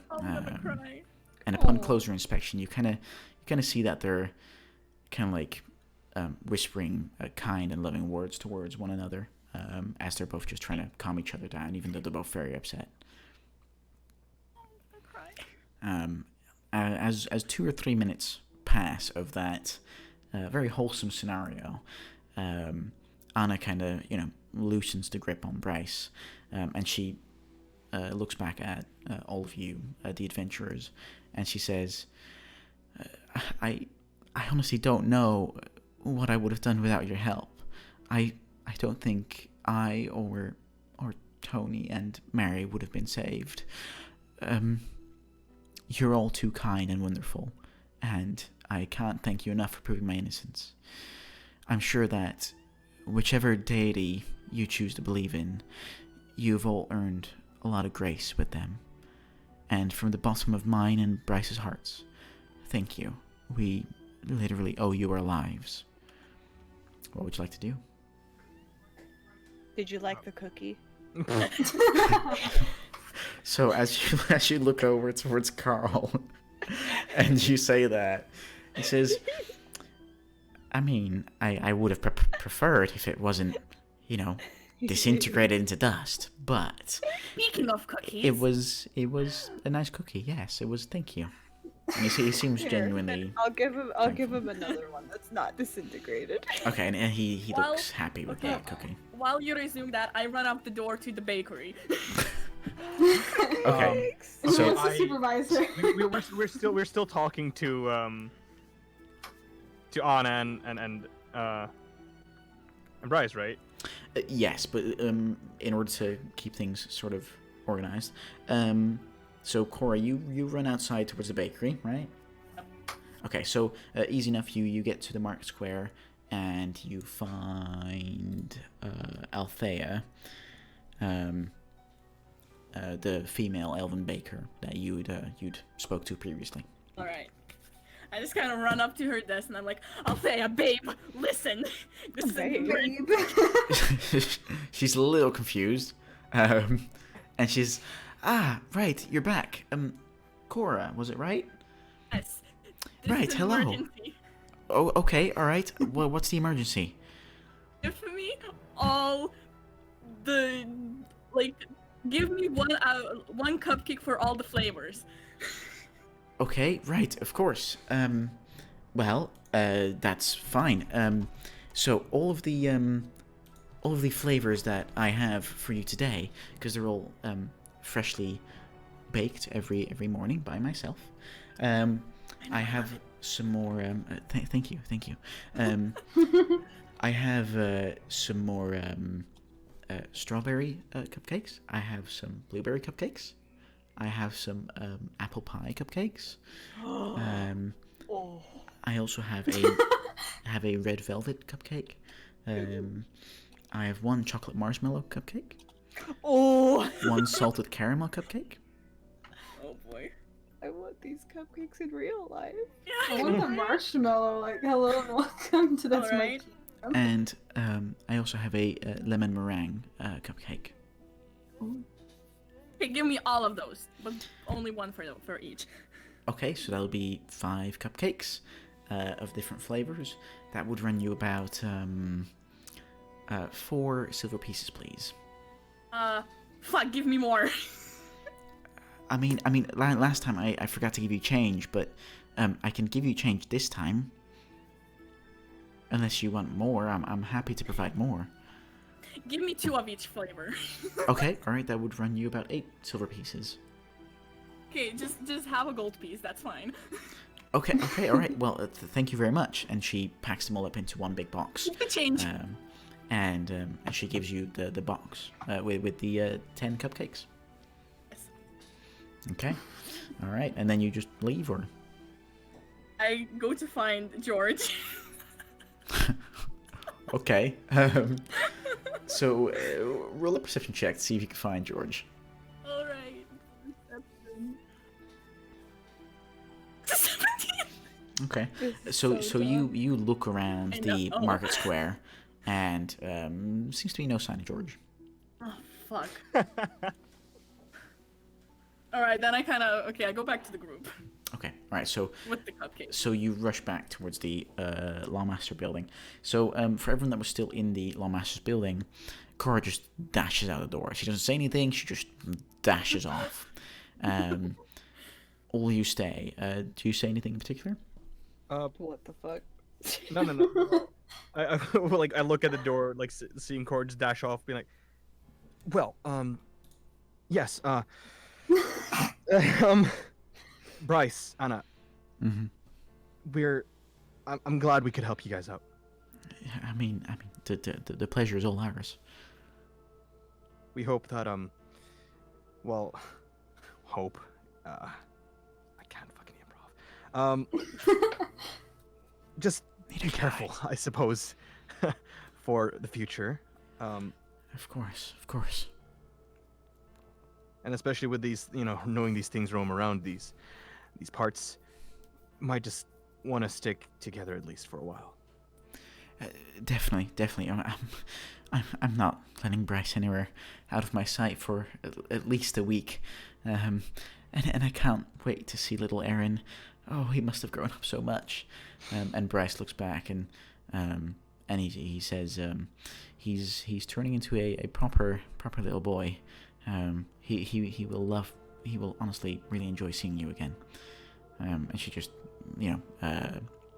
removes a tear from the corner of her eye. Can we escort them to home where Aaron is? Sure, yeah. So as you're having this conversation with them, Cora dashes back through the door. Just I see. canting. Cupcakes. I'm back. Okay. What are we doing now? Oh, we're Taking escorting. them home. Don't we're question the escorting them cupcakes. home. Okay. Okay. I won't question if you give me one. Later. Which one do you give her? Later. Okay. Oh, All right. I'm not giving any right now. Okay. All right. Fair enough. Oh God, I know what you're doing. Cupcakes are Oh important. Jesus. Okay. So, together with Bryn, you guys wanted to escort Anna and Bryce back to their home? Yep. Okay. Yeah. All right. So before you all leave, Tony kind of picks up the word again and he says, once again, thank you. Honestly, I will make sure that a proper payment will be made to you for your heroic and valiant efforts in order to save our lives and risk your own in the process. It has been an absolute pleasure working with you, and even though I didn't know I was working with you, I am eternally grateful. Thank you. The pleasure's ours. Okay. All right. Cool. So with that, they stay behind in the Lawmaster's building, and you guys start escorting Anna and Bryce towards their house. I can't wait until we take them back home so I can go to the market and buy myself darts. For celebration, I want to buy more darts. I think I want a donkey instead. I think those are cuter. Okay. So yeah, so Always you guys... on the look for George, by the way. Okay. All right. Well, for now, I'll presume the 17 in perception is enough. Okay. So you guys start moving towards Anna and Bryce's home. It takes you roughly about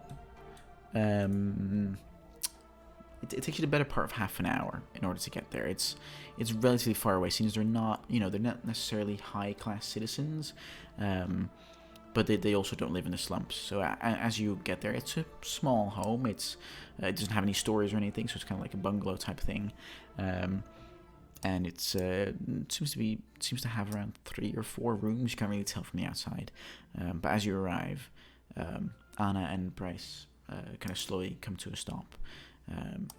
And you can hear the sound of a baby crying inside.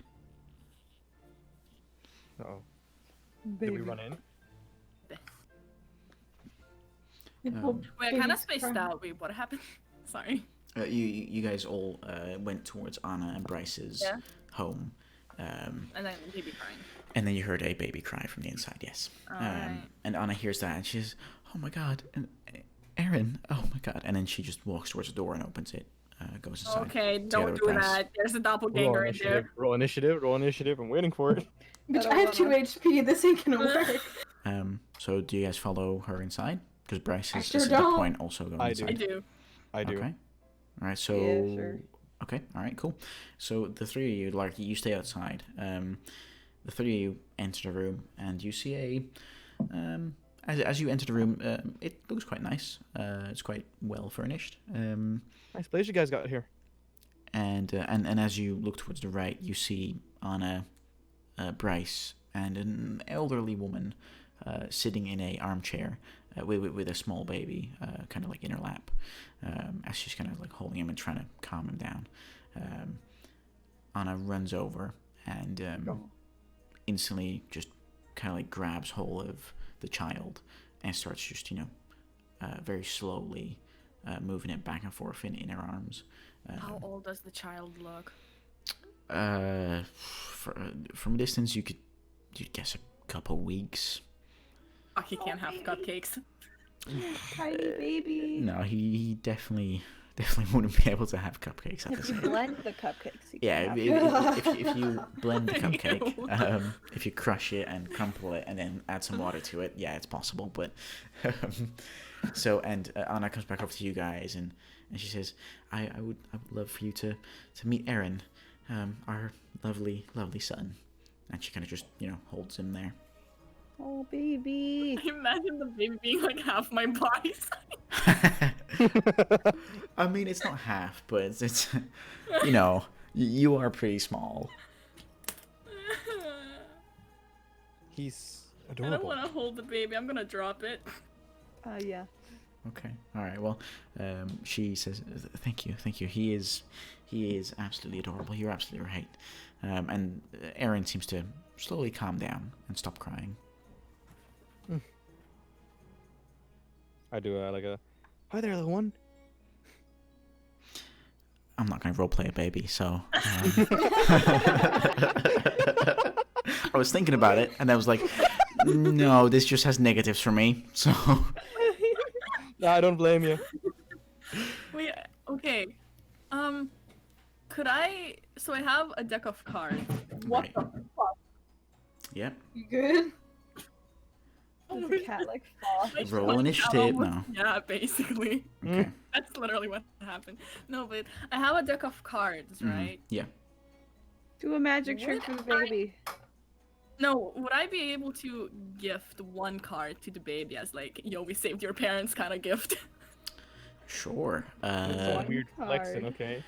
Do you pick any random card, or do you specifically go through your deck and try and find a card? I find a specific card that has like pretty pictures and like a very like kind of like a positive meaning. Okay. All right. Is it a tarot deck? It's kind of like it. It's just it's a more custom version of it. But yeah. So okay. So you start going through your deck, and it takes you a couple seconds to try and find the right one. You find a card that has right in the middle a very large heart shape. That looks very full of life and very very healthy. And around it is like this golden glow, this golden kind of like drop shadow in a sense, and it looks very positive. It's, as far as you remember, it definitely has the meaning of health and of life and continuing life, and so you would also use it in that way when you would try and scam people out of money. Is that the one you go for, or do you keep looking? Yeah, I go for that one. I'm just I don't hand it to the baby. Of course. I hand it to Anna, and I'm like, this is when the baby grows up, he can have this, just to kind of remember us, because I don't want to be forgotten. And He's a baby. No one deserves to be forgotten. And Mary looks at you and she's like, thank you, that is so very kind. I'm sure that when Aaron is just a little bit older, we will give him this card and we will tell him to keep it for as long as possible, and then if he ever needs help, that card will guide the way towards you. Yes, it will. And with that, Bryce kind of takes the card, because Mary's got her arms full with the child. But Bryce takes the card and then he says, thank you very, very, very much. That means a lot to us. Yeah. That's it. Okay. All right. So with that, Anna and Bryce, they thank you once more. And I presume you guys leave the house? What time is it? It's currently about 2 p.m. So you get about 6 hours until... Should we go get some sleep? Because I'm pretty sure Yoda and Lark need it. Yeah, they could use it. Okay. You can Yeah, do the let's long sleep. rest. I'm ready to sleep the day away. Okay. So for the purposes of, not having to go through how you guys move to the inn and stuff like that, you guys take your long rest. For the purposes of this, I'll shorten the long rest requirements a little bit so that within those 6 hours you can get your full long rest. So all of you regain your full hit points. You regain any hit dice, any spells, any key points, anything of the kind.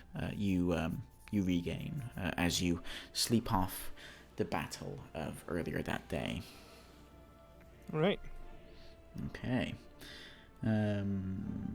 So, with that, you'll wake up around 7:30-ish in your usual sleeping arrangements. So, Zerx and Lark, you guys have one room. Cora, Yuda, you guys have the other room. Yeah. I walk up to Lark. Like, hey, where did we meet? Bub cake. Thank you. Okay.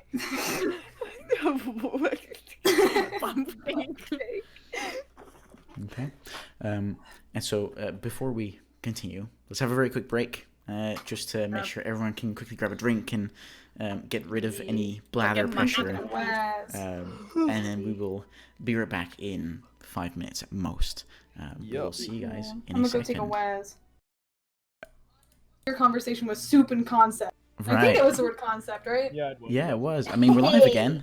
We were talking about boiled peanuts and popped wheat, because apparently both those things are not illegal. So who knows? Popped wheat is so good. Wait, I know, because I sent it to you. I need to send it once. Yeah. I need to send some to Chris so that It is just like popcorn. You could send it to me But and I it's can bring it actually to Chris. Sure. Fuck, That yes, no, that should be so good. illegal. So fuck you! I'm sending you popped wheat. Okay, you do that. At least try it, because like the sour cream and onion one was really I good. will absolutely try it. And I sent him all the popped wheat I can find. Okay. So as we bring it back in towards tonight's session after a quick break, welcome back everyone. Marcy's not here, I don't think. Thank you. Hello, Oh. I'm here. Oh she's shit, here, you're she's here. quiet. So you all had your long rest. You regained your HP. You've regained all your spell slots, and you had a nice long sleep after the battle that had consumed your energy in the morning. With that, you guys in the distance hear what can only be described as music. As slowly the sound of music starts, penetrating through the windows and starts filling up your room. You all wake up at around 7:30. What do you wish to do? Party. Buy a horse so I can party. Ooh. Wait, I'm gonna buy a but party horse. can I buy darts first?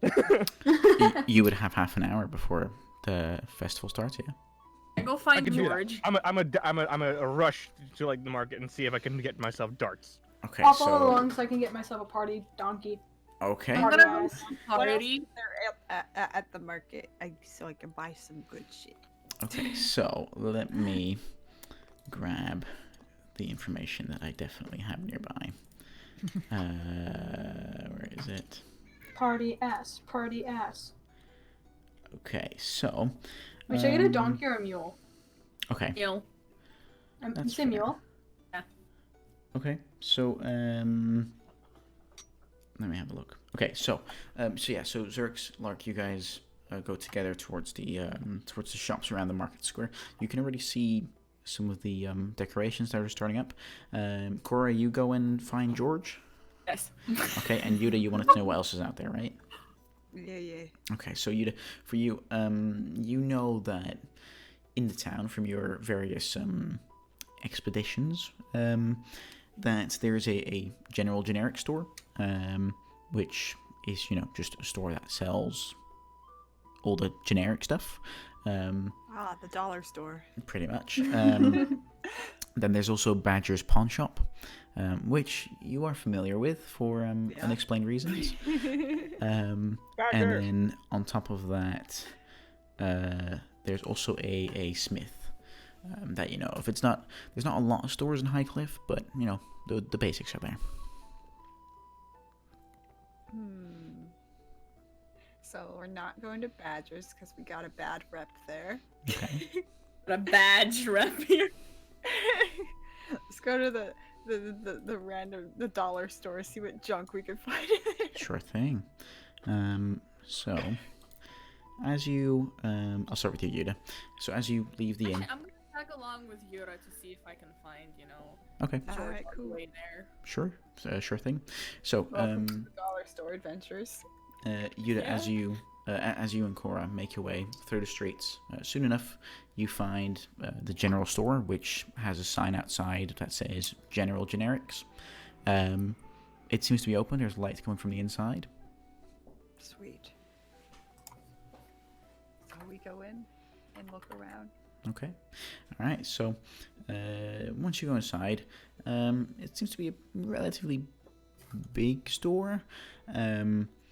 And behind the counter that's in the far back of the room, you see a small human woman, and she kind of looks over to you and she says, "Hello. If you need anything, please don't be please don't be shy. I'll happily help you out with any and all things that you might want to buy." Cool. So you start looking around. Yeah. Okay. So you start looking around, and I mean, the store sells what it should sell. It sells bedrolls. It sells some crowbars and some tools and things. And in some corners, you also see some potions. There's You some see. healing potions. Yeah, can we get healing potions since we tend to die a lot? Sure. So you walk over to the counter because these potions are behind the counter, and the human woman looks at you and says, what can I help you with today? My name is Tana. Okay. Do you have healing potions? Healing potions? Yes, we do. I have a couple of lesser potions of healing, if that is what you're looking for. That's probably good enough. Yeah. Okay. So just for the information, a lesser potion of healing would be 2d4s plus 2. Okay, cool. Okay. So you want to buy some of those? Sure. Okay. So she says, okay, all right. So I currently have 3 potions of healing in stock. It would run you about 50 gold coins per potion. Wait, hold on. 50? This is the dollar store. Did you say that loud? I'm gonna try to haggle with her and turn it like 50 for all the potions. Yeah, like wait. Okay, roll a Okay, persuasion wait. check. No. I'm gonna bluff my way something with like. Okay, hold up. My sister is ill. I need healing potions. No, say something. So- I found them Wait, cheaper wait, somewhere else. Search, you're not there. You're not there. I know, found I'm them just- I'm just cheaper at telling you. Walmart. No, you can't at this point. No. Okay. So, I basically say, so, you know, I am an adventurer, you know. Me and my sister, me and my little sister, you know, we Oh, live here. We don't have the best life here, right?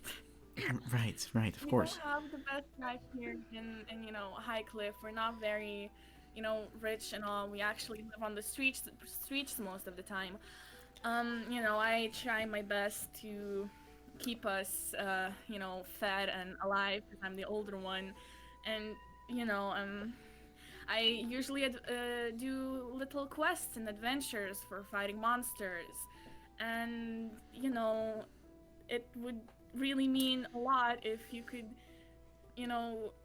maybe sell those all potions for a little bit less, like 50 for all of them. I don't have a lot of money, so I really can't afford buying all of them for 150. But if you could, Roll a deception check to see if your lie holds up. Nice. She's gonna start asking about your sister and be like, "Oh, I'm so sorry to hear that. How old is she?" And you'll be like, And She's then gonna be like 1. roll an additional persuasion check.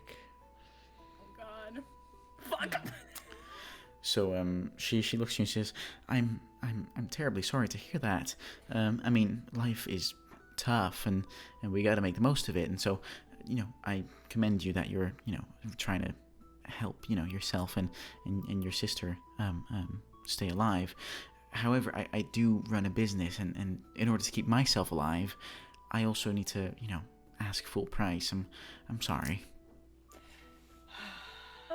What would be the lowest price you could go? Because I really can't afford the full price. That would be much appreciated.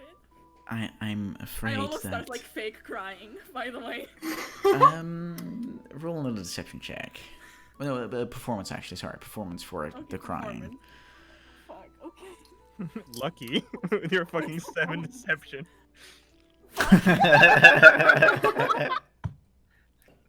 Even I'm not persuaded.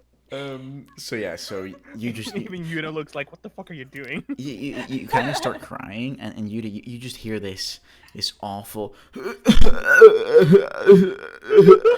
as Cora is attempting to cry, but no, This it's is not. tragic.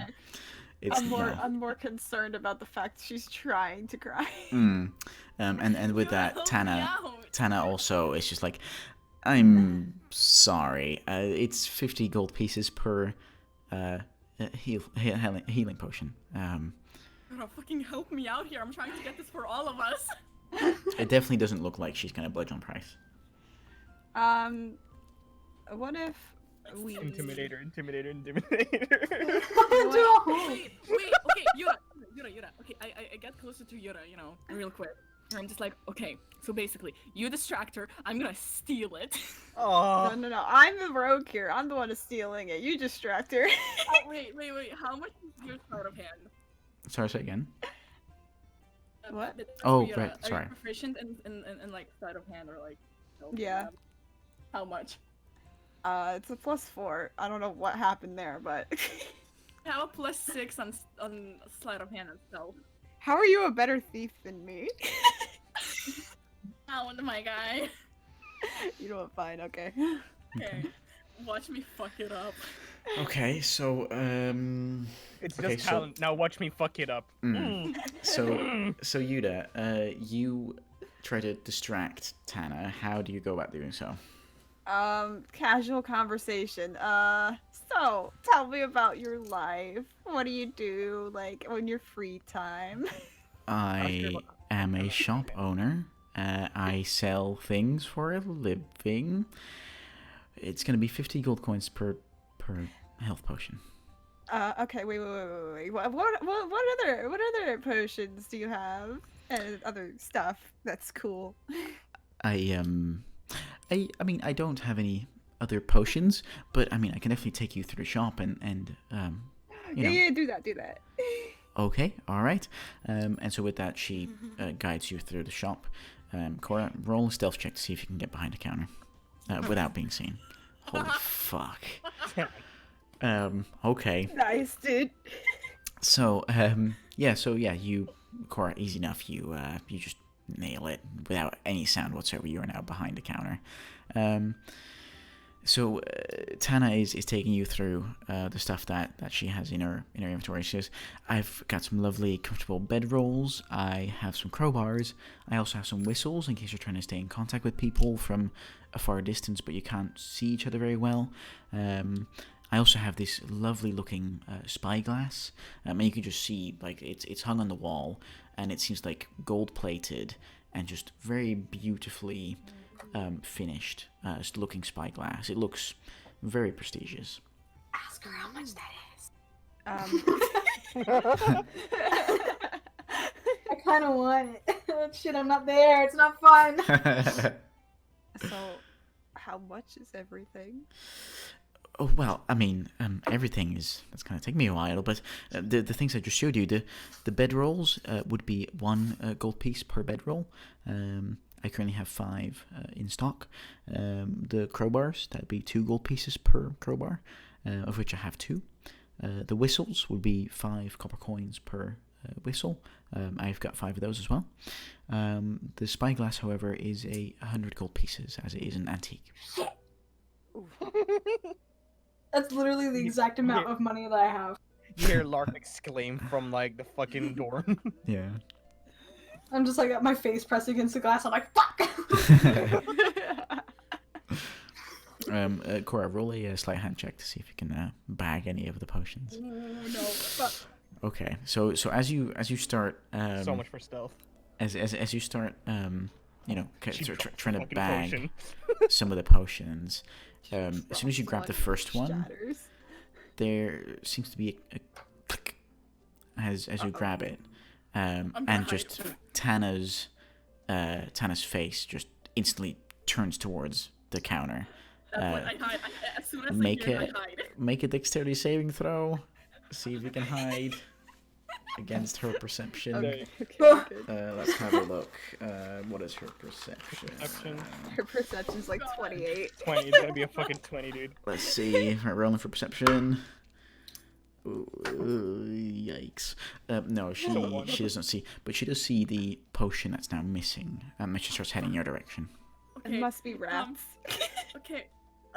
Fuck. Wait, where did I hide? I don't know where I hid. You're hiding right behind a counter. Okay, fuck. I'm gonna go to the other side stealthily and just kind of like pretend. Okay, I'm gonna let Terry go, right? Okay. Wait, hold on. I'm gonna let him, I'm gonna gesture to him to run to like to the other side of the shop while I'm like crawling their way as well. And I just kind of, as soon as as she kind of comes to the counter, I'm just kind of I'm pretending that I'm trying to catch Terry because he got out of my pocket. Right, of course. Oh boy. Okay, all right. So she comes over to the counter and she looks over it and she sees you sitting on the floor, and she sees that the 1 health potion is missing, and she sees you trying to catch Terry, and the two of you are doing a pretty good job at trying to pretend like you're catching each other.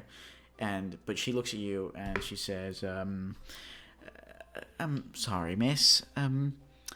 Would you mind returning the health potion that you just took off my shelf and put it back where you found it? Else I'm going to have to be forced to call over the guards. George might be there. I know. Miss, I'm sorry. I don't know what health potion you're talking about. I didn't take one. Make a deception check. It did. No. I feel like it would. Okay, I'm not gonna say anything. Okay. Natural 20. Natural 20. Oh, Natural 20 on her end. Oh, bruh. Yeah, no, but that's not a natural. That's a total 20.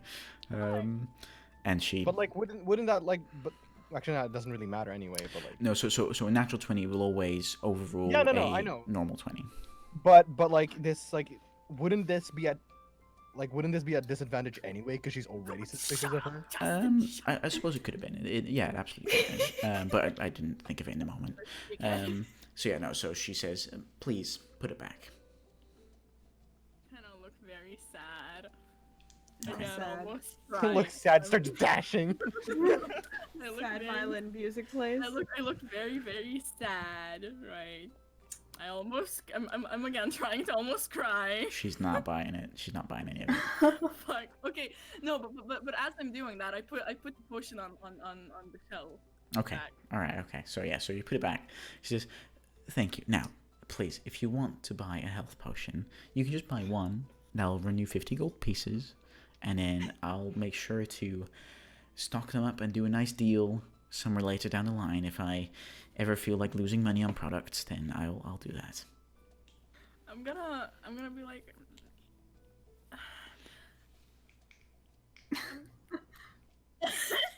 Okay, I'm not gonna buy the Gone potion. on for so long.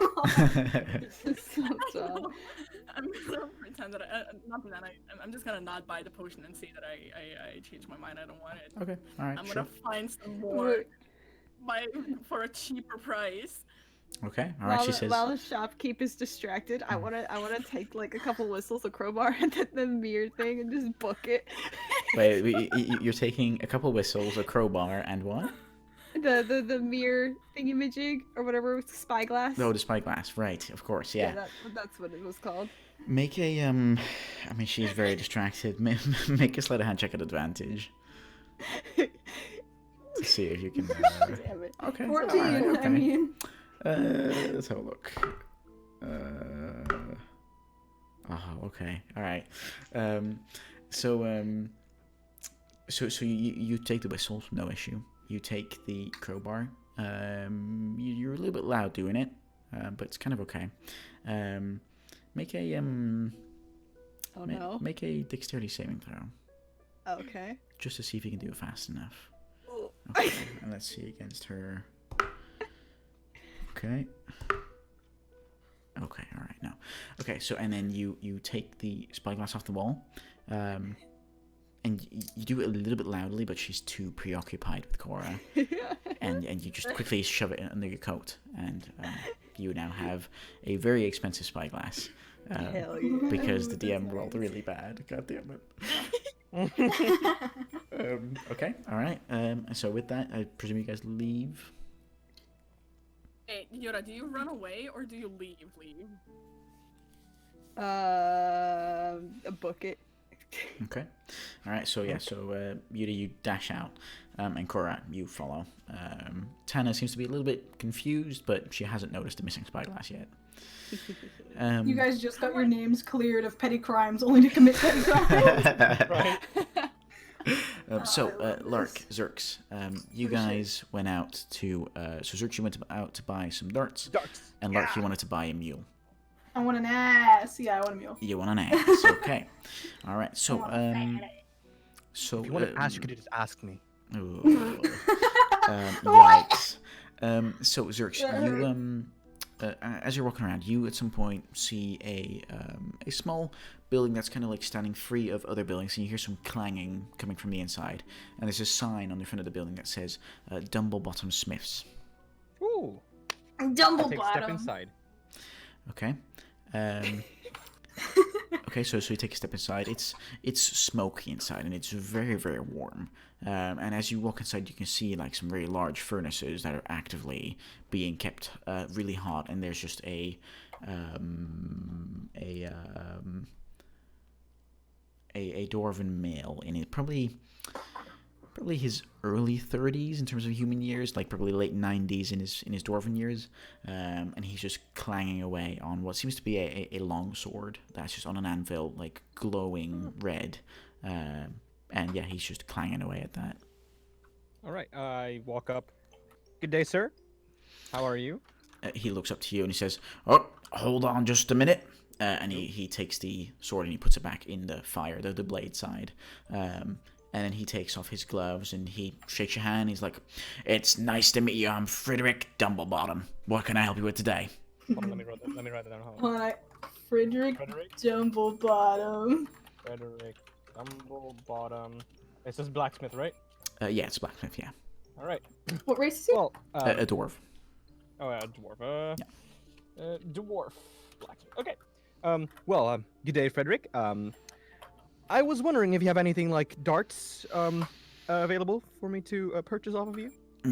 Darts. I mean, I'd personally prefer, something like a battle axe or a hammer, longsword, a bow if I really have to. But darts, sure, they can be the weapon of choice for some people.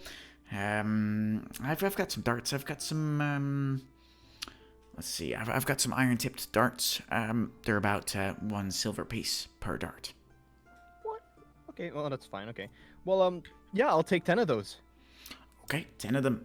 Yeah, of course. I have a couple more than that, but 10 of them. There you go. And he grabs all 10. He puts them in front of you. All right. I take them and I give him a gold piece. Okay, all right. So you give him the gold piece. He says, "Lovely doing business with you. Can I help you with anything else?" What other, relatively lightweight weapons do you have to handle in? Lightweight weapons. So, well, and he kind of opens up this big looking closet, like big heavy oak wood doors, and as it opens up, there's just a range of weapons that are hanging from these little holders inside the closet. Well, I've got several different hand axes. Those are pretty light weapons. You could wield 2 at the same time or just 1. I also have 2 or 3 light hammers in case you're looking to, do a bit more damage, a bit more grit. I have a sling in case you're looking for a bit of distance battling. Light stuff. I have a trident. That could be light in a sense if you're just using it to stab with one hand, or you're trying to throw it. That could work. Yes. Okay.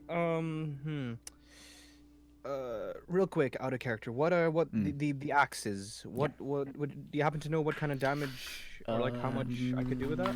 Yes. So I believe it is D6s. I think. Let me have a look. Sorry.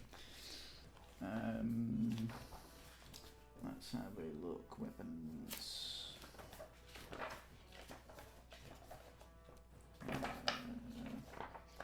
Reading is hard.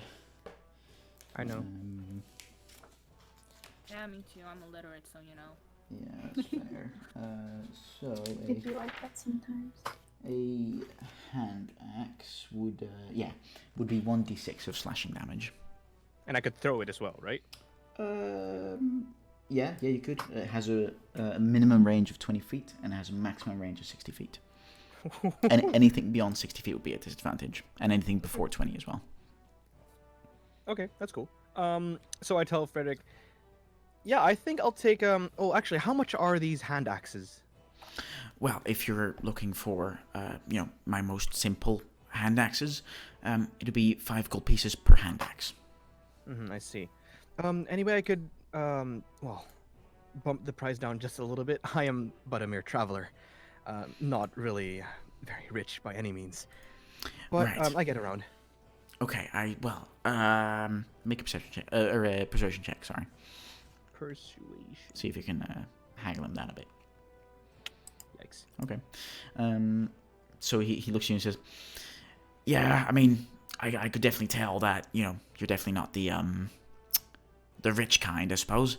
I'm sorry, like these things take quite a while to make. And I barely make any money on this as it is. I mean, the materials are expensive, and yeah, it's a hard, impressive process.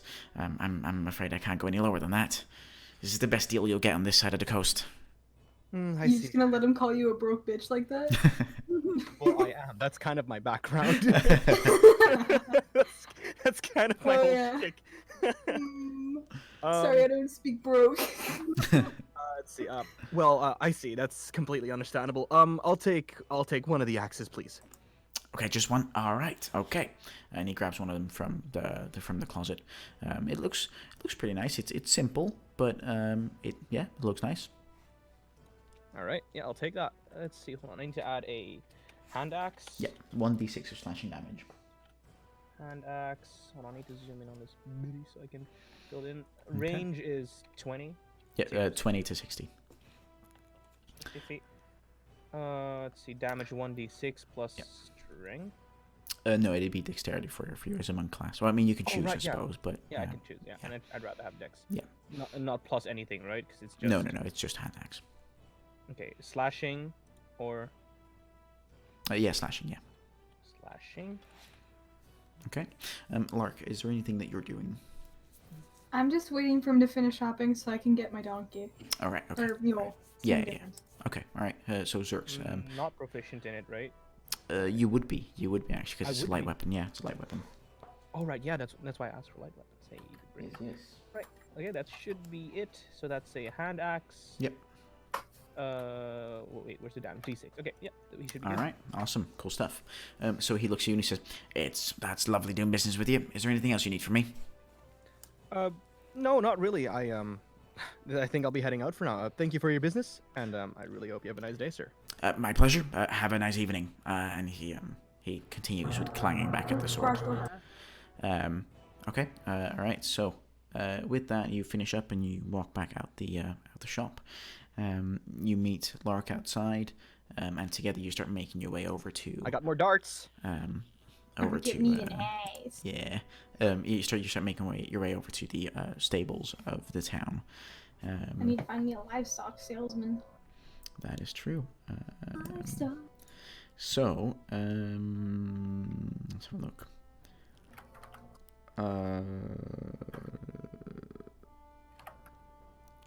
Okay, all right. So with that, you make your way over to the stables, and there's like a little counter area where you could walk up to in order to buy anything from there. Okay. I guess I'll go up to the counter. Okay. All right. So a surprisingly another dragonborn is standing at the counter, and then she looks at you and she says, "How can I help you today?" I want to see the best steeds you got. Right, of course. This way. Show me your ass. No, I don't say that. I don't say.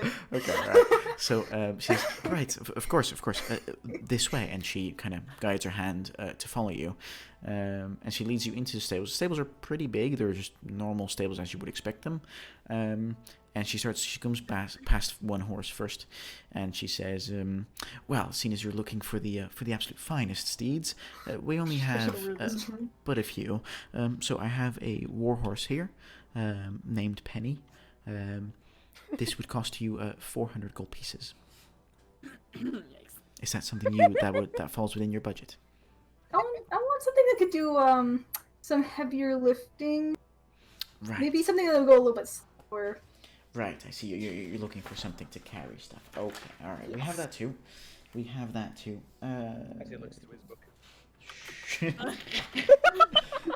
I'm sorry, what? No, it's fine. It's fine. What do you say? Oh.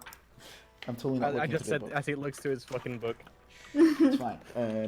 I mean, I understand it's not something you you remember from the top of your head, but I find the image of like a dragonborn behind a counter with fucking selling like livestock. Oh yeah. I know. Yeah, I think we have something goes through his book. Yeah, I'm sure. Just here's pages. So, I fucking love that image. So she takes you further into the stables, and she says, "Well, we have a couple of donkeys and a couple of mules.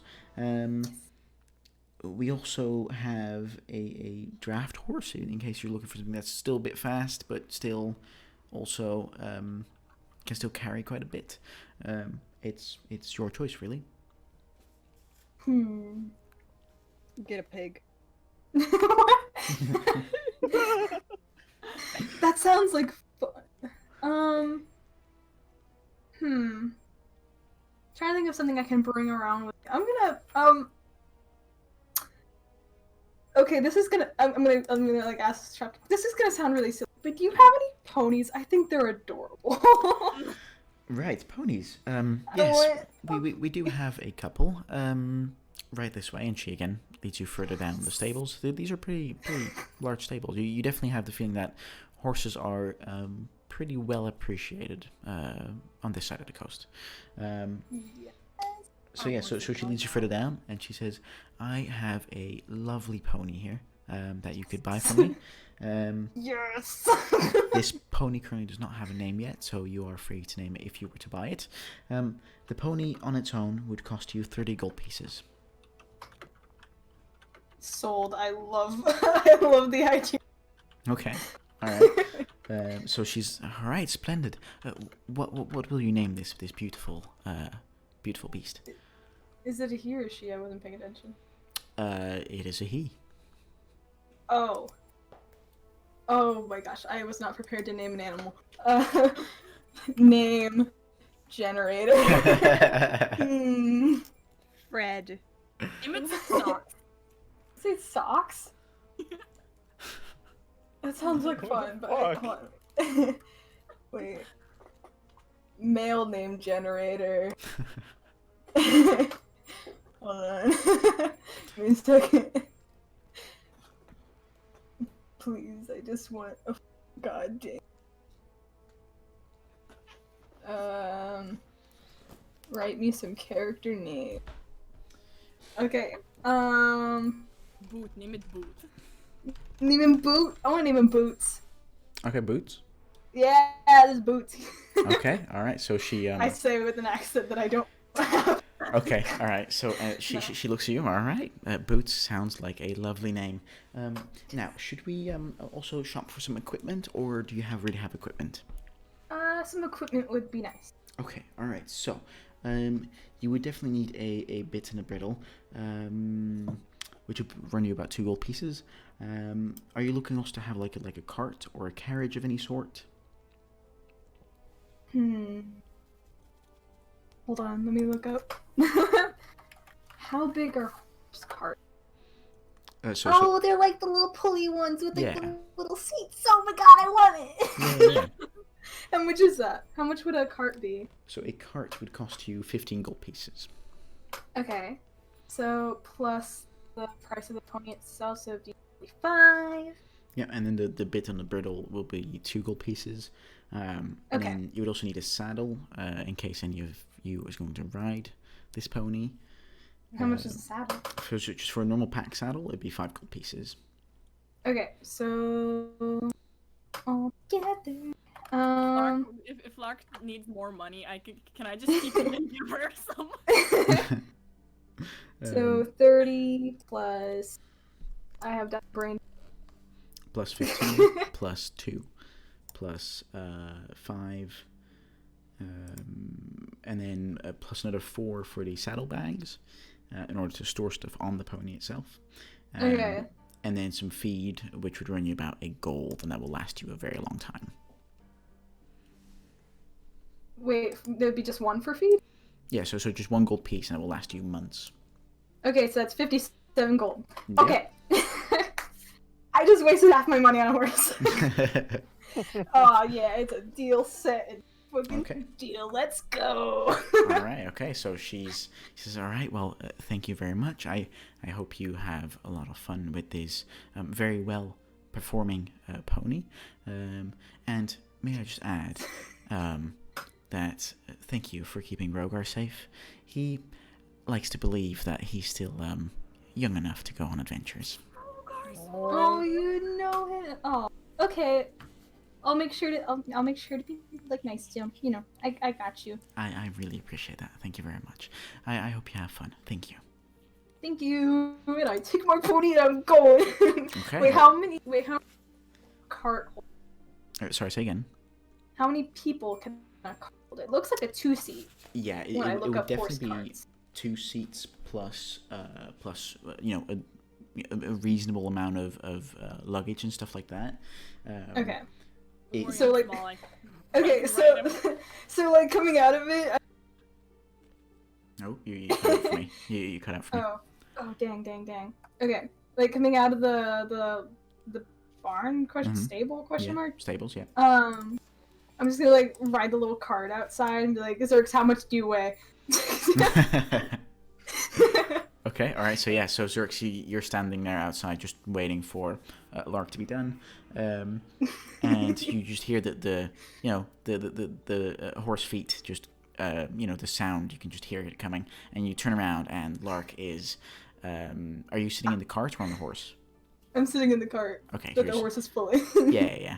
Okay, so Lark is just sitting in this like cart, and there's just a small pony. Is just pulling the cart along.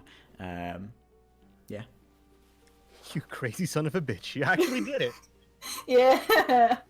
How much do you weigh? I won't be heavy enough to kill it, so yeah. Okay, don't break Boots' back. Let's go. Okay.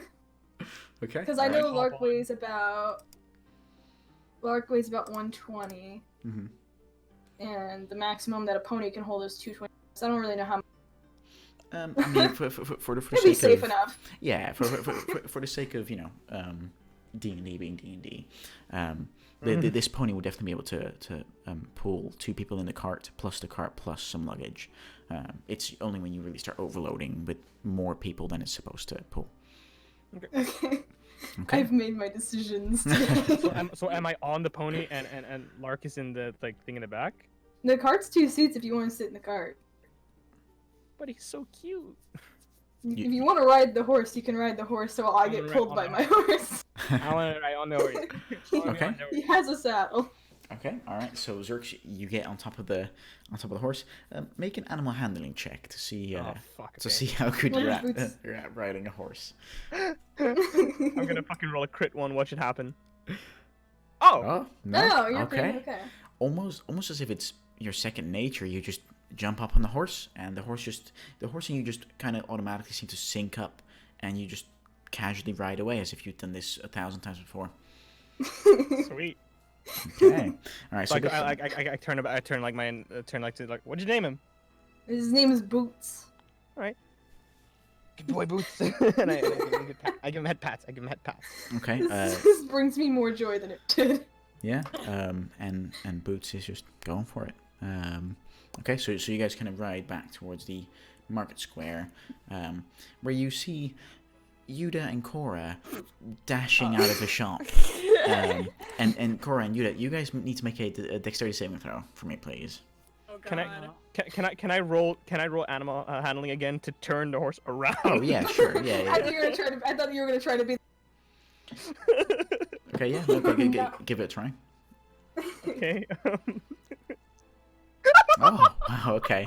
So, Cora and Yuda, you guys dash out the door, and if you wouldn't have been more careful, you would have gotten trampled by a horse. However, it seems that whoever is on the horse was also paying a lot of attention, and the both of you just dodge out the way, and Zerx, you just turn the horse as you see these 2 figures also come out the shop, and you just turn the horse to the side, which caused some neighing from Boots.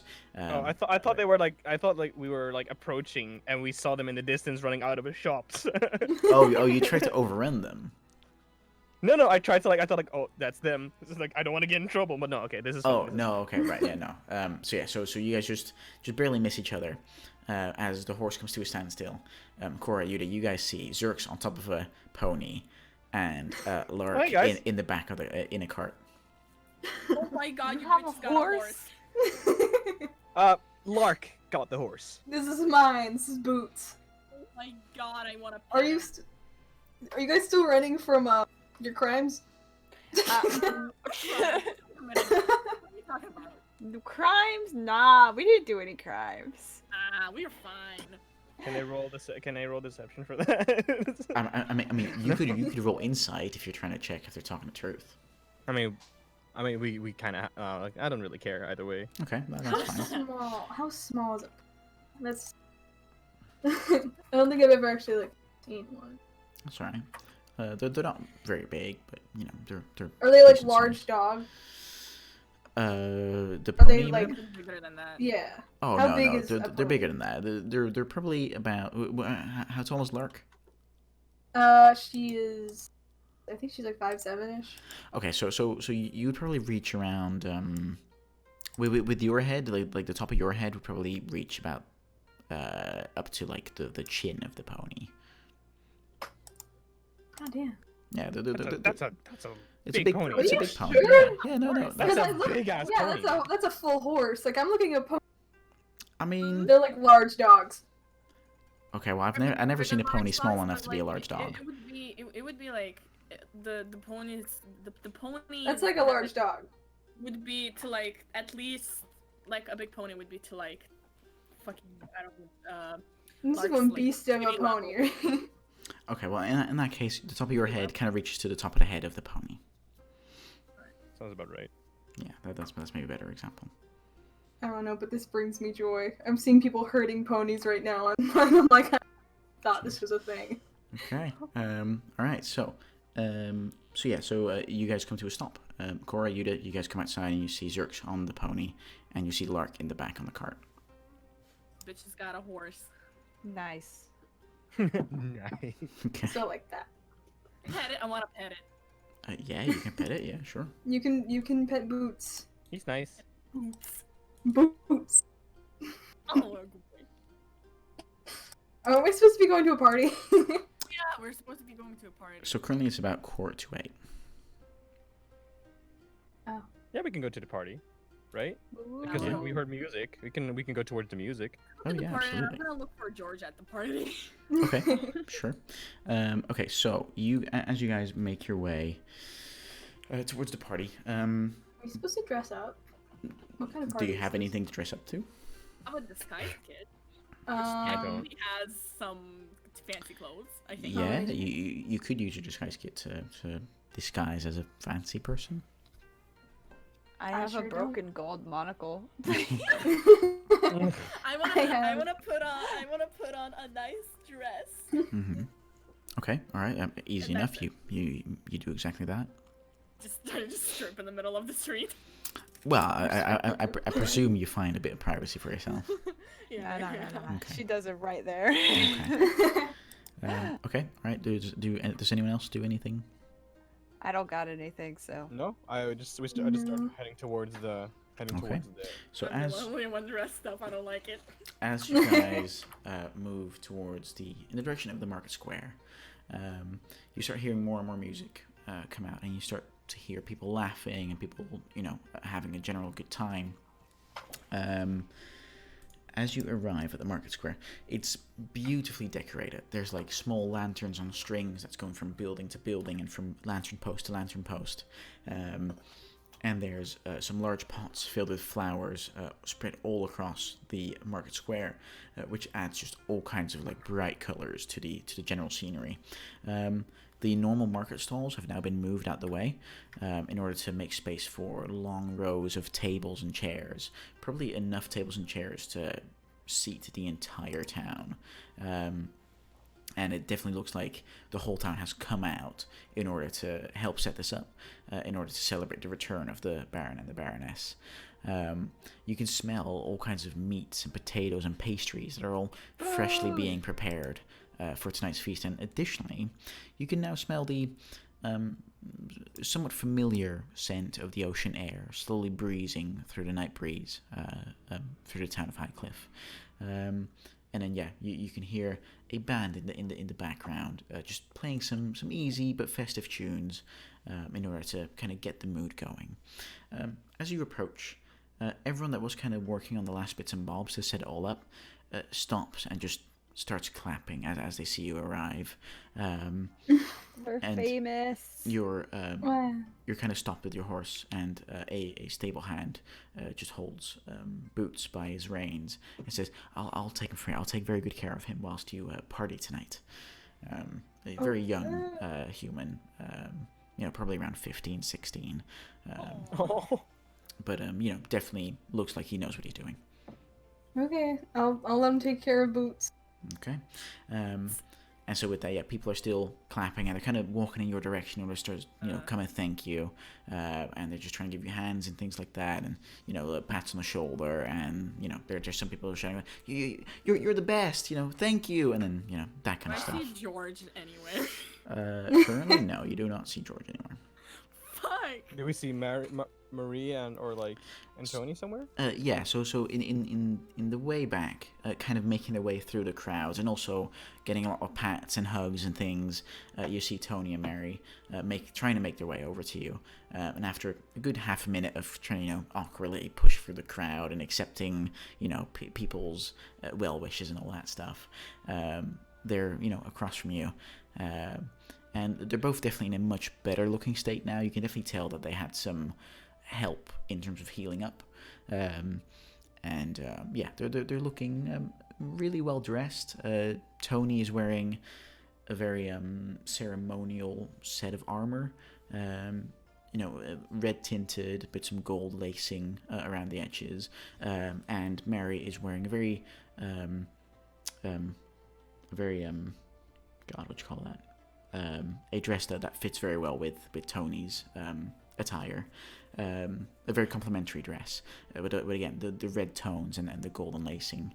And they make their way over to you, and Tony starts quieting the crowd down a little bit as he stands up on a crate, and he says, "Dear people of Highcliffe, we've gathered here tonight on this beautiful evening in order to celebrate the safe return of myself and Mary. However, it's not just us that returned. Additionally, we're here to celebrate that Bryce Gilder," and he kind of points to where you now see is Bryce in the crowd. Bryce Gilder, and who has returned as well, and Anna Gilder for being, of course, innocent, as she could never commit a horrid crime as the one that she was accused of. Thank you both. Both of you will forever be in my debt. Other way around. I will be forever in your guys' debt.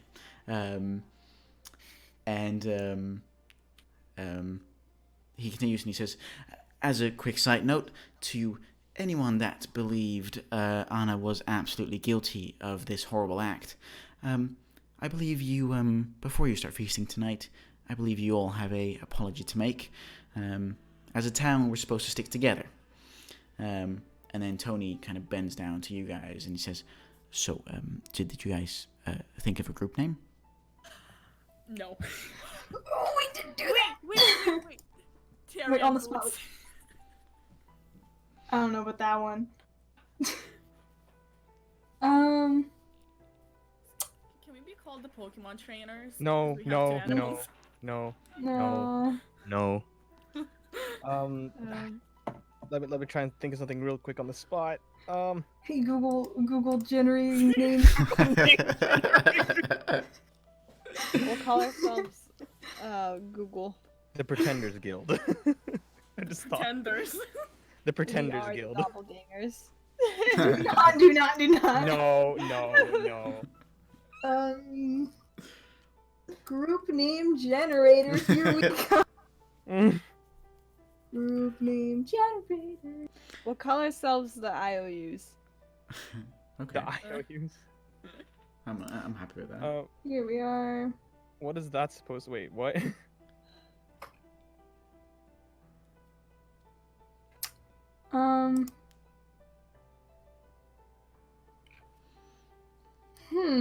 So he looks at you guys and says, if you guys need more time to think, that's fine. Yeah, we do. Yeah, we need more time. Gang/clan name generator. Gang name. Let's do it. Okay, so, oh, these are dumb. Okay, so with that... Wait. I found one called the Needle Squad, and that makes it. Yeah, Cirques. We have. Let's see. Gift of the Moon. Fucking bite-sized immortal. Bite-sized brigade. Bite-sized brigade. It sounds about right. I found one that says the Toads, and that's it. Can we be called the Toads? Can we be the Toads? Are we I like Can we be the Toads? We're I the love Toads. that. That's so lame. You're That is so lame. lame. That is so lame. You're We're lame. in the toads. Hold on, So- everyone. I'm still looking them up. Here's the green rats, The green rat. the moths, the nameless. That's like, I like nameless. That's like cool. Oh, right? this That's is- because you're edgy. No, It's because not like edge. it's like We don't literally know just what we're came calling together. ourselves, so we're nameless. Yeah, it makes sense. I found one that just says the gold guys. I'm like, what? The gold guys. Yeah, we're also the gold guys because we take all the gold Wait, and don't guys, pay anyone. guys. Yes. The golden unknown. Mm. I Oh, don't know. actually, I'm up for that. I don't up for hate that. I don't hate that. Yeah, golden unknown. I can deal with that. Alright, let's go. Okay. Yeah. All right, fair enough. Okay. Yeah. All right. The golden unknown. All right, gotta write that in my notes. So is it the gold and unknown or the golden unknown? I thought you said golden, but I don't know. The golden unknown. I like both. Okay. So we It's like the golden as in the unknown Okay, is yeah, golden. yeah. Yeah, okay, all right, okay. So with that, so you tell Tony, and he says, okay, all right, that seems to fit your characters quite well. No idea how long it took us to think of that. It took like weeks. Like 5 Um, minutes. So, and with that, he turns back to the crowd. He says, we're here to celebrate. Finally, we will celebrate for this amazing set of adventurers that have made this all possible. So please, thank them tonight. Treat them tonight as your absolute closest friends, because that's what they now are to me. Hooray to the golden unknown, and the whole crowd just goes wild. Okay. As that happens, I grab another crate and I stand on top of it, and I like exclaim out, "Now let us all drink to the safety and wealth of Tony and Marie." And the whole crowd just keeps going, and they're just like and then someone in the crowd just starts golden, and just the whole no. crowd's it's just no. the whole crowd's just going mental. And Tony once more calms down the crowd and says, we should do exactly what Searcher said. Now we all drink. And with that, the party commences. It's crunk time, boys. We're gonna get wasted. It is crunch time. Yeah. And with that, you guys spend several hours eating, I drinking. need to find George. Wait, talking, how old is laughing. Yuta? I thought they couldn't drink. Yeah, he's a child. Oh, I So mean, we Well- give away the drinks from Yuta. they don't seem to make a problem out of it. The world. Well, I mean, in the current time you're in, they don't seem to make a problem out of you having a drink. We're not gonna feed Yuta drunk, okay? We're gonna be careful of that. We're not gonna like. Okay. Yeah, you don't. Yo, Zerx. Yo, I challenge you to a drinking contest. let's go. Do. Oh, yeah, do it, Okay, do it. so I'll get back to that in just a second. So Corey, you tried to find George, right? Yeah, I need to find George. All right. So throughout the night before the drinking contest, you do manage to find George. He's also dressed up in pretty ceremonial armor, not as fancy as Tony's, but it's nice looking. Yeah, you find him. All right, I come up to him. Mhm. And I'm like, okay, listen. I pull out the cupcakes. He says, "All right, I'm listening." I open up the cupcakes. Okay. Which one do you like the most? And I'm like, I don't know your favorite flavor, but I got every single one that, what was her name? Althea had. So pick, because I want to be friends. Okay, and he looks at all the cupcakes and he's carefully looking through them. Which ones did you have again? I had a strawberry cupcake, a blueberry cupcake, an apple pie cupcake, a red velvet cupcake, a chocolate marshmallow cupcake, a salted caramel cupcake, and a lemon meringue cupcake. Okay, so with that, he's looking through it, and he picks up the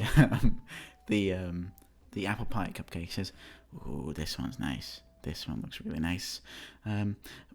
By the way, I definitely appreciated your cupcakes earlier. However, I was on duty. I'm not supposed to just openly take cupcakes from people I'm trying to escort to places. That wouldn't be very professional to me. But I definitely consider this a sign of friendship, and I appreciate it. Thank you, friend. I also, I'm like, take one for your mother because I feel bad. Okay, all right. He says, "I appreciate that," and he grabs the chocolate marshmallow cupcake. Yeah. Damn it, that one, I wanted that. No. I have 2 of each, so don't worry. Yeah. You good? So yeah, with that, you have forged a friendship with Lieutenant George. My side quest is done.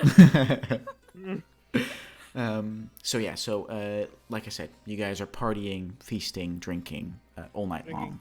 And then Cora and Zerx, you guys at some point later down the evening, probably around 11:30, you meet up once more, and just the both of you, as soon as you meet up, both of you just go at the same time. Drinking contest. And so with that, you guys find yourself several mugs filled with booze. We'll for the purpose of having an actual drinking contest, we'll say there's 3 rounds, and you'll go head to head with constitution checks to see who can hold down their drink better.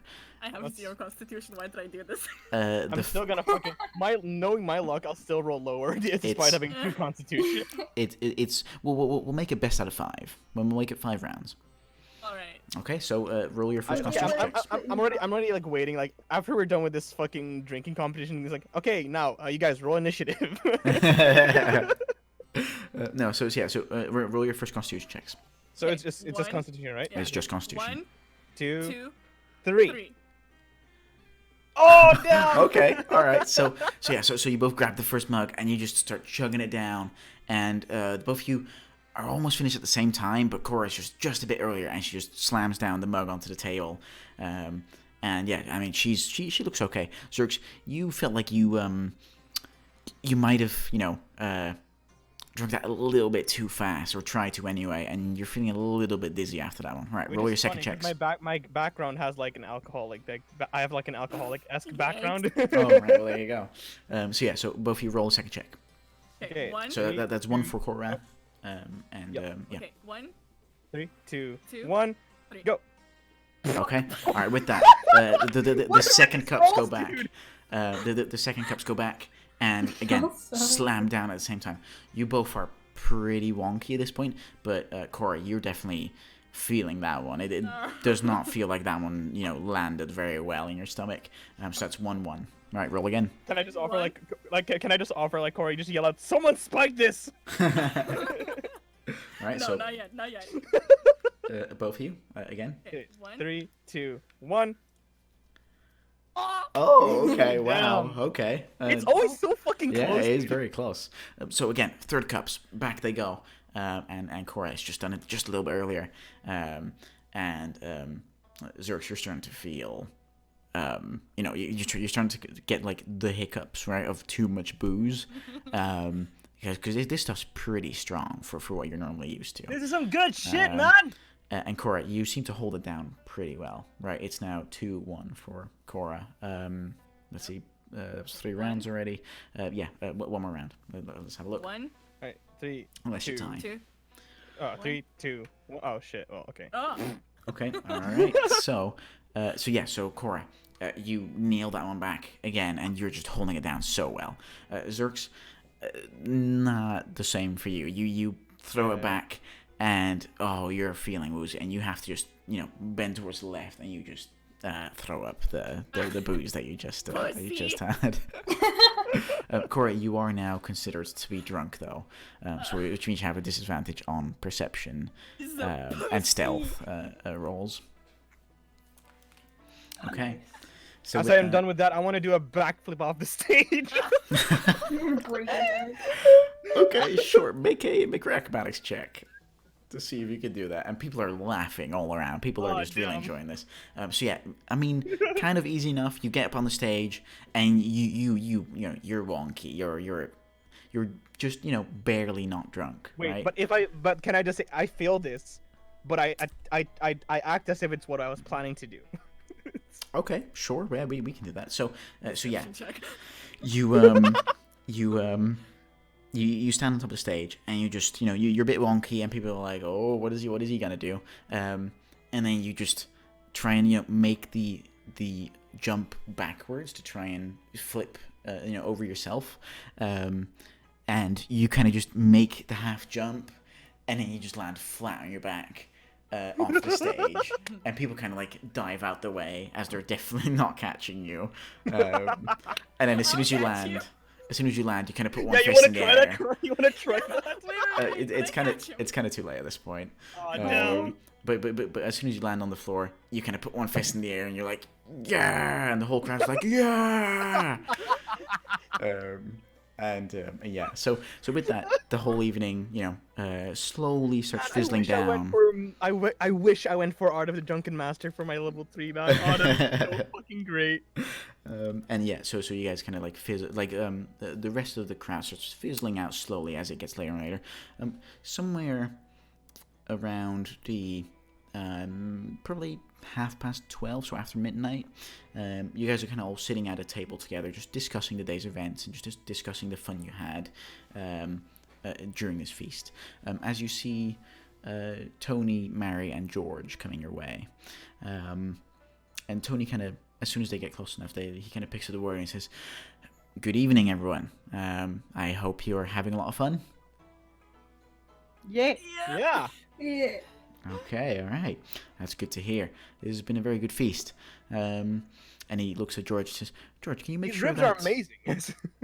These ribs are amazing, absolutely.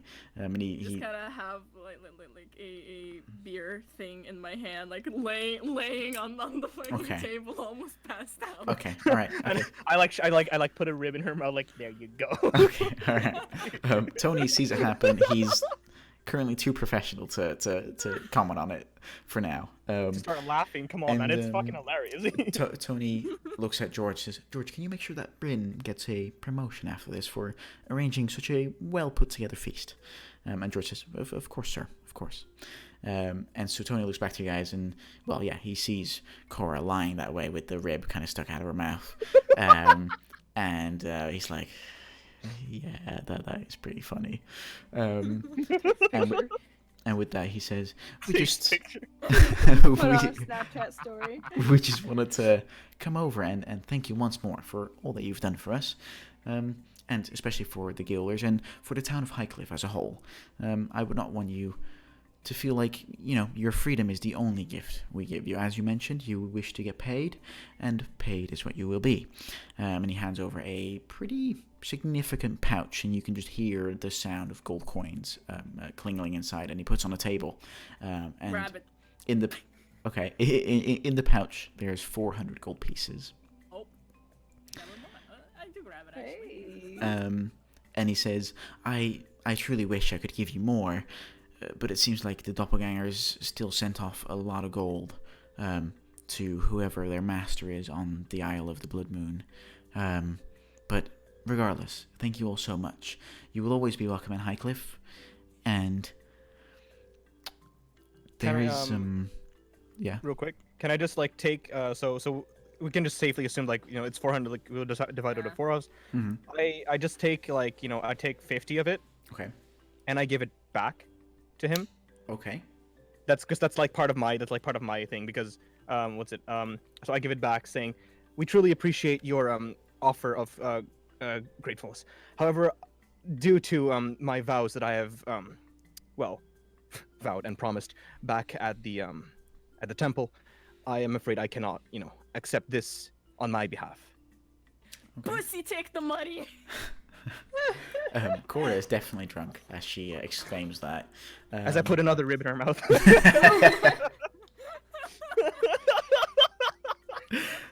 So with that, Tony looks at you and he says, of course. In that case, I'll make sure these 50 gold pieces go towards Anna and Bryce. I'm sure they could use it to raise their son. Thank you. I appreciate that you think of others, even in times where you could have kept it for yourself. That's very kind. Let's call it college fun. And then with that, he says, there is one other thing. A quest of sorts. Oh. If you're interested in it, that is. I'm just waiting for Cora to yell nope, and I put another rib in her mouth. I'm like, yes, we are. Yup. Okay. I yell in agreement, yes. Okay. All right. So he continued. He sits down, and Mary and George also sit down around you guys. And he says, so, the comments you, Zerks, made earlier today about the ship on the horizon line, we welcome them today. They're currently under repair in the harbor of Highcliffe.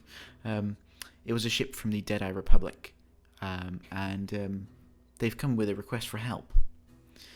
Uh-oh. Their republic is under threat by a pirate crew that is terrorizing the seas, and it's plundering any and all trade shipments that are meant to go towards the Deadeye Republic, in order to fulfill the deal that we have with them, that we hire them for protection, and in return we also provide them goods, and they protect our goods that are supposed to go there. Yes. Mind if I ask, what is the name of this said group that you speak of? The name of the pirate group is currently not knowing to me. Oh, I was gonna ask if it was the same crew that me and Lark fought. Oh, right. Okay. Well, you could ask that. To which his answer would be, no. The liquor gang is they're small time petty thieves. They're not. They pretend to have a lot of strength, but they're just for the inner waters. They don't go far beyond that. No, the name of the pirate crew has not been disclosed to me.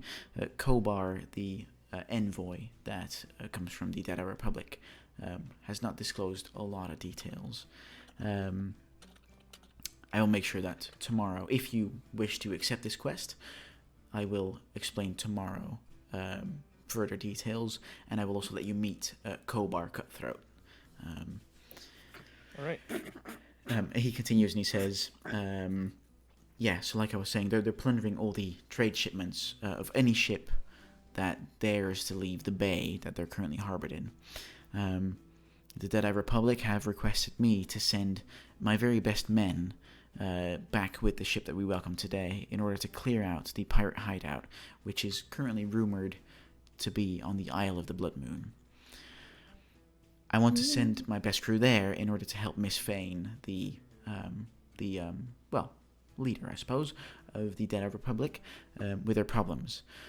So I thought of all of you, as you have proven yourself today to be the absolute best men that I could wish for. Best men and women. Oh, we're Sorry. Well, I'm not sure. I'm not sure if I could speak for the rest of the crew, but I am more than positive we are happy to help We're as much as we can. Going, my guy. I put another rib in her mouth. Yes, we are. You're gonna choke her. Okay, alright. Can you just enjoy the ribs, Cora? Jeez. Fuck Okay. you, let me talk. And so with that confirmation from you guys, he says, so the goal would be to sail to Deadeye Bay, meet Miss Vane, and then be briefed further on the details of the mission. We would supply you with anything that we can muster, and we would provide you with passage on the ship that we welcome today. Miss Vane is an old friend of mine, and even though we haven't always been friends, I would like to help her out in the good nature that you have just shown me, Zerks, and that you've shown all of us today, by putting your lives at risk for the betterment and the freedom of others. Well, it was really mostly my crew. Well, my crew. I say my crew, but I'd say my friends. That's Yeah, good to hear. None of this would have been possible without my lovely group of misfits. I'm very happy to hear wouldn't that. have been. I put another fucking rib in her mouth. Is there a point where she just can't talk anymore, please? I mean, there's currently 4 ribs in her mouth. Cora, it's getting pretty difficult to talk unless you decide to take out these ribs. I mean, I'm Just enjoy them. Just enjoy them, please. friend them. So with that, he says, so, I assume that this means then that you will accept the quest? Yes, sir. Are we getting paid? Oh my god.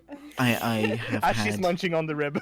I have had the details that Miss Fane is willing to pay a lot in order to get this pirate crew, let's just say, removed, however way you wish to interpret that. There is a bounty on the captain of the pirate crew, alive, 10,000 gold pieces. Dead, Sorry. 2,000 gold pieces.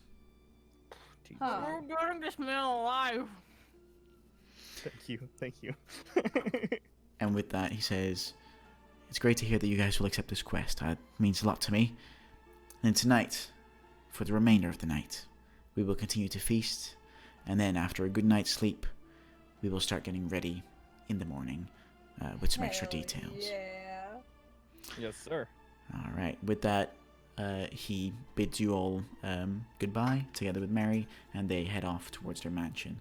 George seems to be just, in general, just still floating around, having some food, having a bit of drink. You know, he's also enjoying himself. Can I go to George again? Yeah, you can. Yeah. So you walk over to George.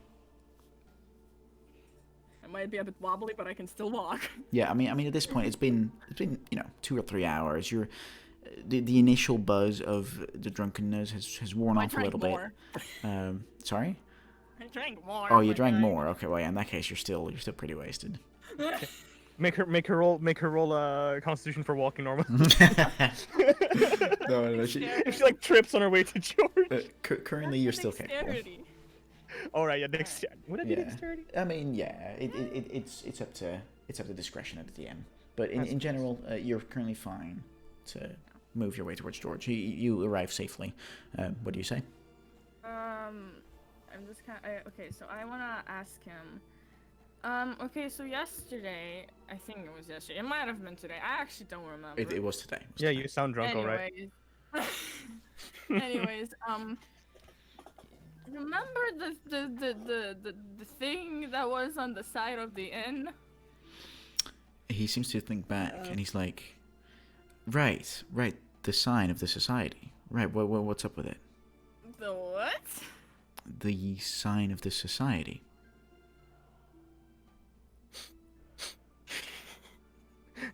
Asgore looks at him with a blank stare. Society? What the So- fuck is the society? Right. Well, I mean, it's not a very happy story. Are you sure you want to do this during a feast?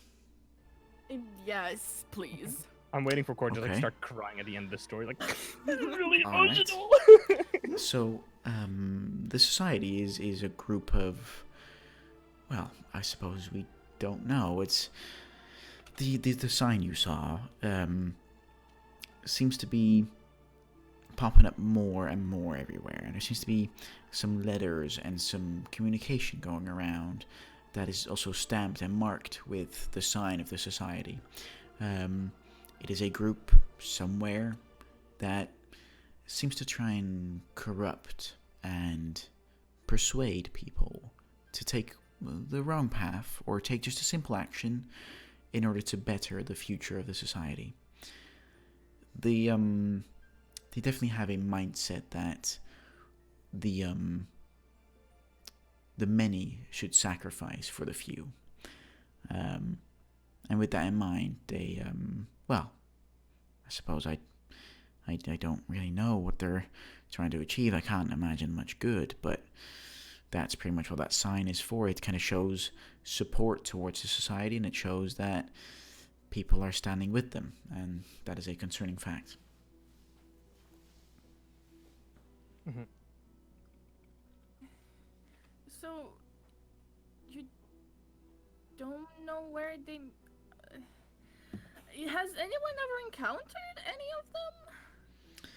I mean, not as far as I'm aware. I surely have never encountered anyone that was open about being a part of the society. I do know that the sign that you saw, it was not very well done. It seemed like it wasn't completed. Normally the society would have some extra signs around what you saw this morning.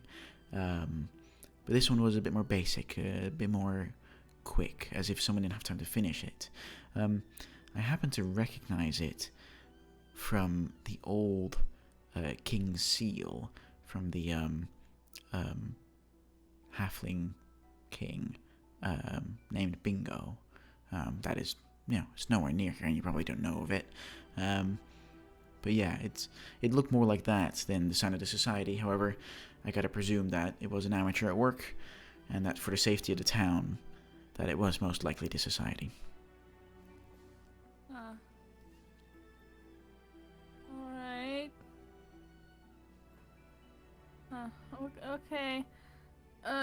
If you ever catch anyone in the act of drawing the sign, could you please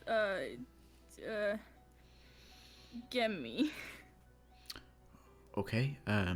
Yeah, sure. If I catch anyone between now and tomorrow, and you're still here, I will absolutely do so. However, you are leaving probably tomorrow, to head over to the Deadeye Republic. However, I will make sure to send over a post pigeon in case I hear anything else. How come this is so important to you? Don't worry about it. I've just seen that sign around and I was kind of wondering what it meant. As I kind of almost pass out. Okay, all right. So as you almost pass out, he kind of holds you up and he supports you and says, "Right, I see. Well, it's been a very good night. I should probably head off, but let me guide you back to your friends, and then we can, everyone can have a safe night." Okay, so with that, he guides you back to your friends. So Zerx, Lark, and Yuda, you guys see Cora being carried over by George, I rush kind of being over. supported. Okay. I rush over and I take Cora from his hands. Like, thank you. No worries. Take good care of this one. She seems a little drunk. Yeah, I get that. All right, Cora, come on, hop on. As I offer to Right. or to hop on my back. I can still walk. As I let her go. Okay, I let her go. Let her see if she can walk or not. I'm like, Alright. okay, walk Falls this straight line. face Walk, first on the walk ground. this straight line. Okay, so Cora, make a. Okay, yeah. Yeah. No, Zerx. It's impressive. She just walks the straight line, just as you pointed out. She just nails it. All right, fair enough. Alright. Okay. You, I'm not drunk. Is there anything else you guys want to do? Not that I know. Okay. All right. So as the night comes to a close, that's where we'll leave it off for tonight's session. All right, sick. All right. Okay. So all of you, you have successfully unraveled the plot, and at this point, you have reached the end of the first story arc, and you are all now level 3. Congratulations. Woo. All right. So we'll work That's together what it can say. in order No, to, satisfying. get all your levels sorted out and all your new abilities and spells and things picked out. And then hopefully we'll be I back. don't even know what level 3 does for me. Oh, you get some pretty cool stuff as a rogue. Oh, sweet. Yeah. And then There we'll were so many difficult choices for the monk, dude. Oh. I know. But we hope to hopefully be back next week again with some more streaming. We can't obviously promise, but we hope to be there again. Thank you everyone for watching, and we hope to see you Thank you next all. week. Hey. Thank you very We're all much. quarantined, so you should be watching us. Cool. True. Yeah. Let's hope that by the time this gets out, it's over. Let's hope so. Yeah. All right. Okay. Thanks everyone for watching, and thanks you guys to playing, and see you next week. Bye. Goodbye. Thank you. Bye.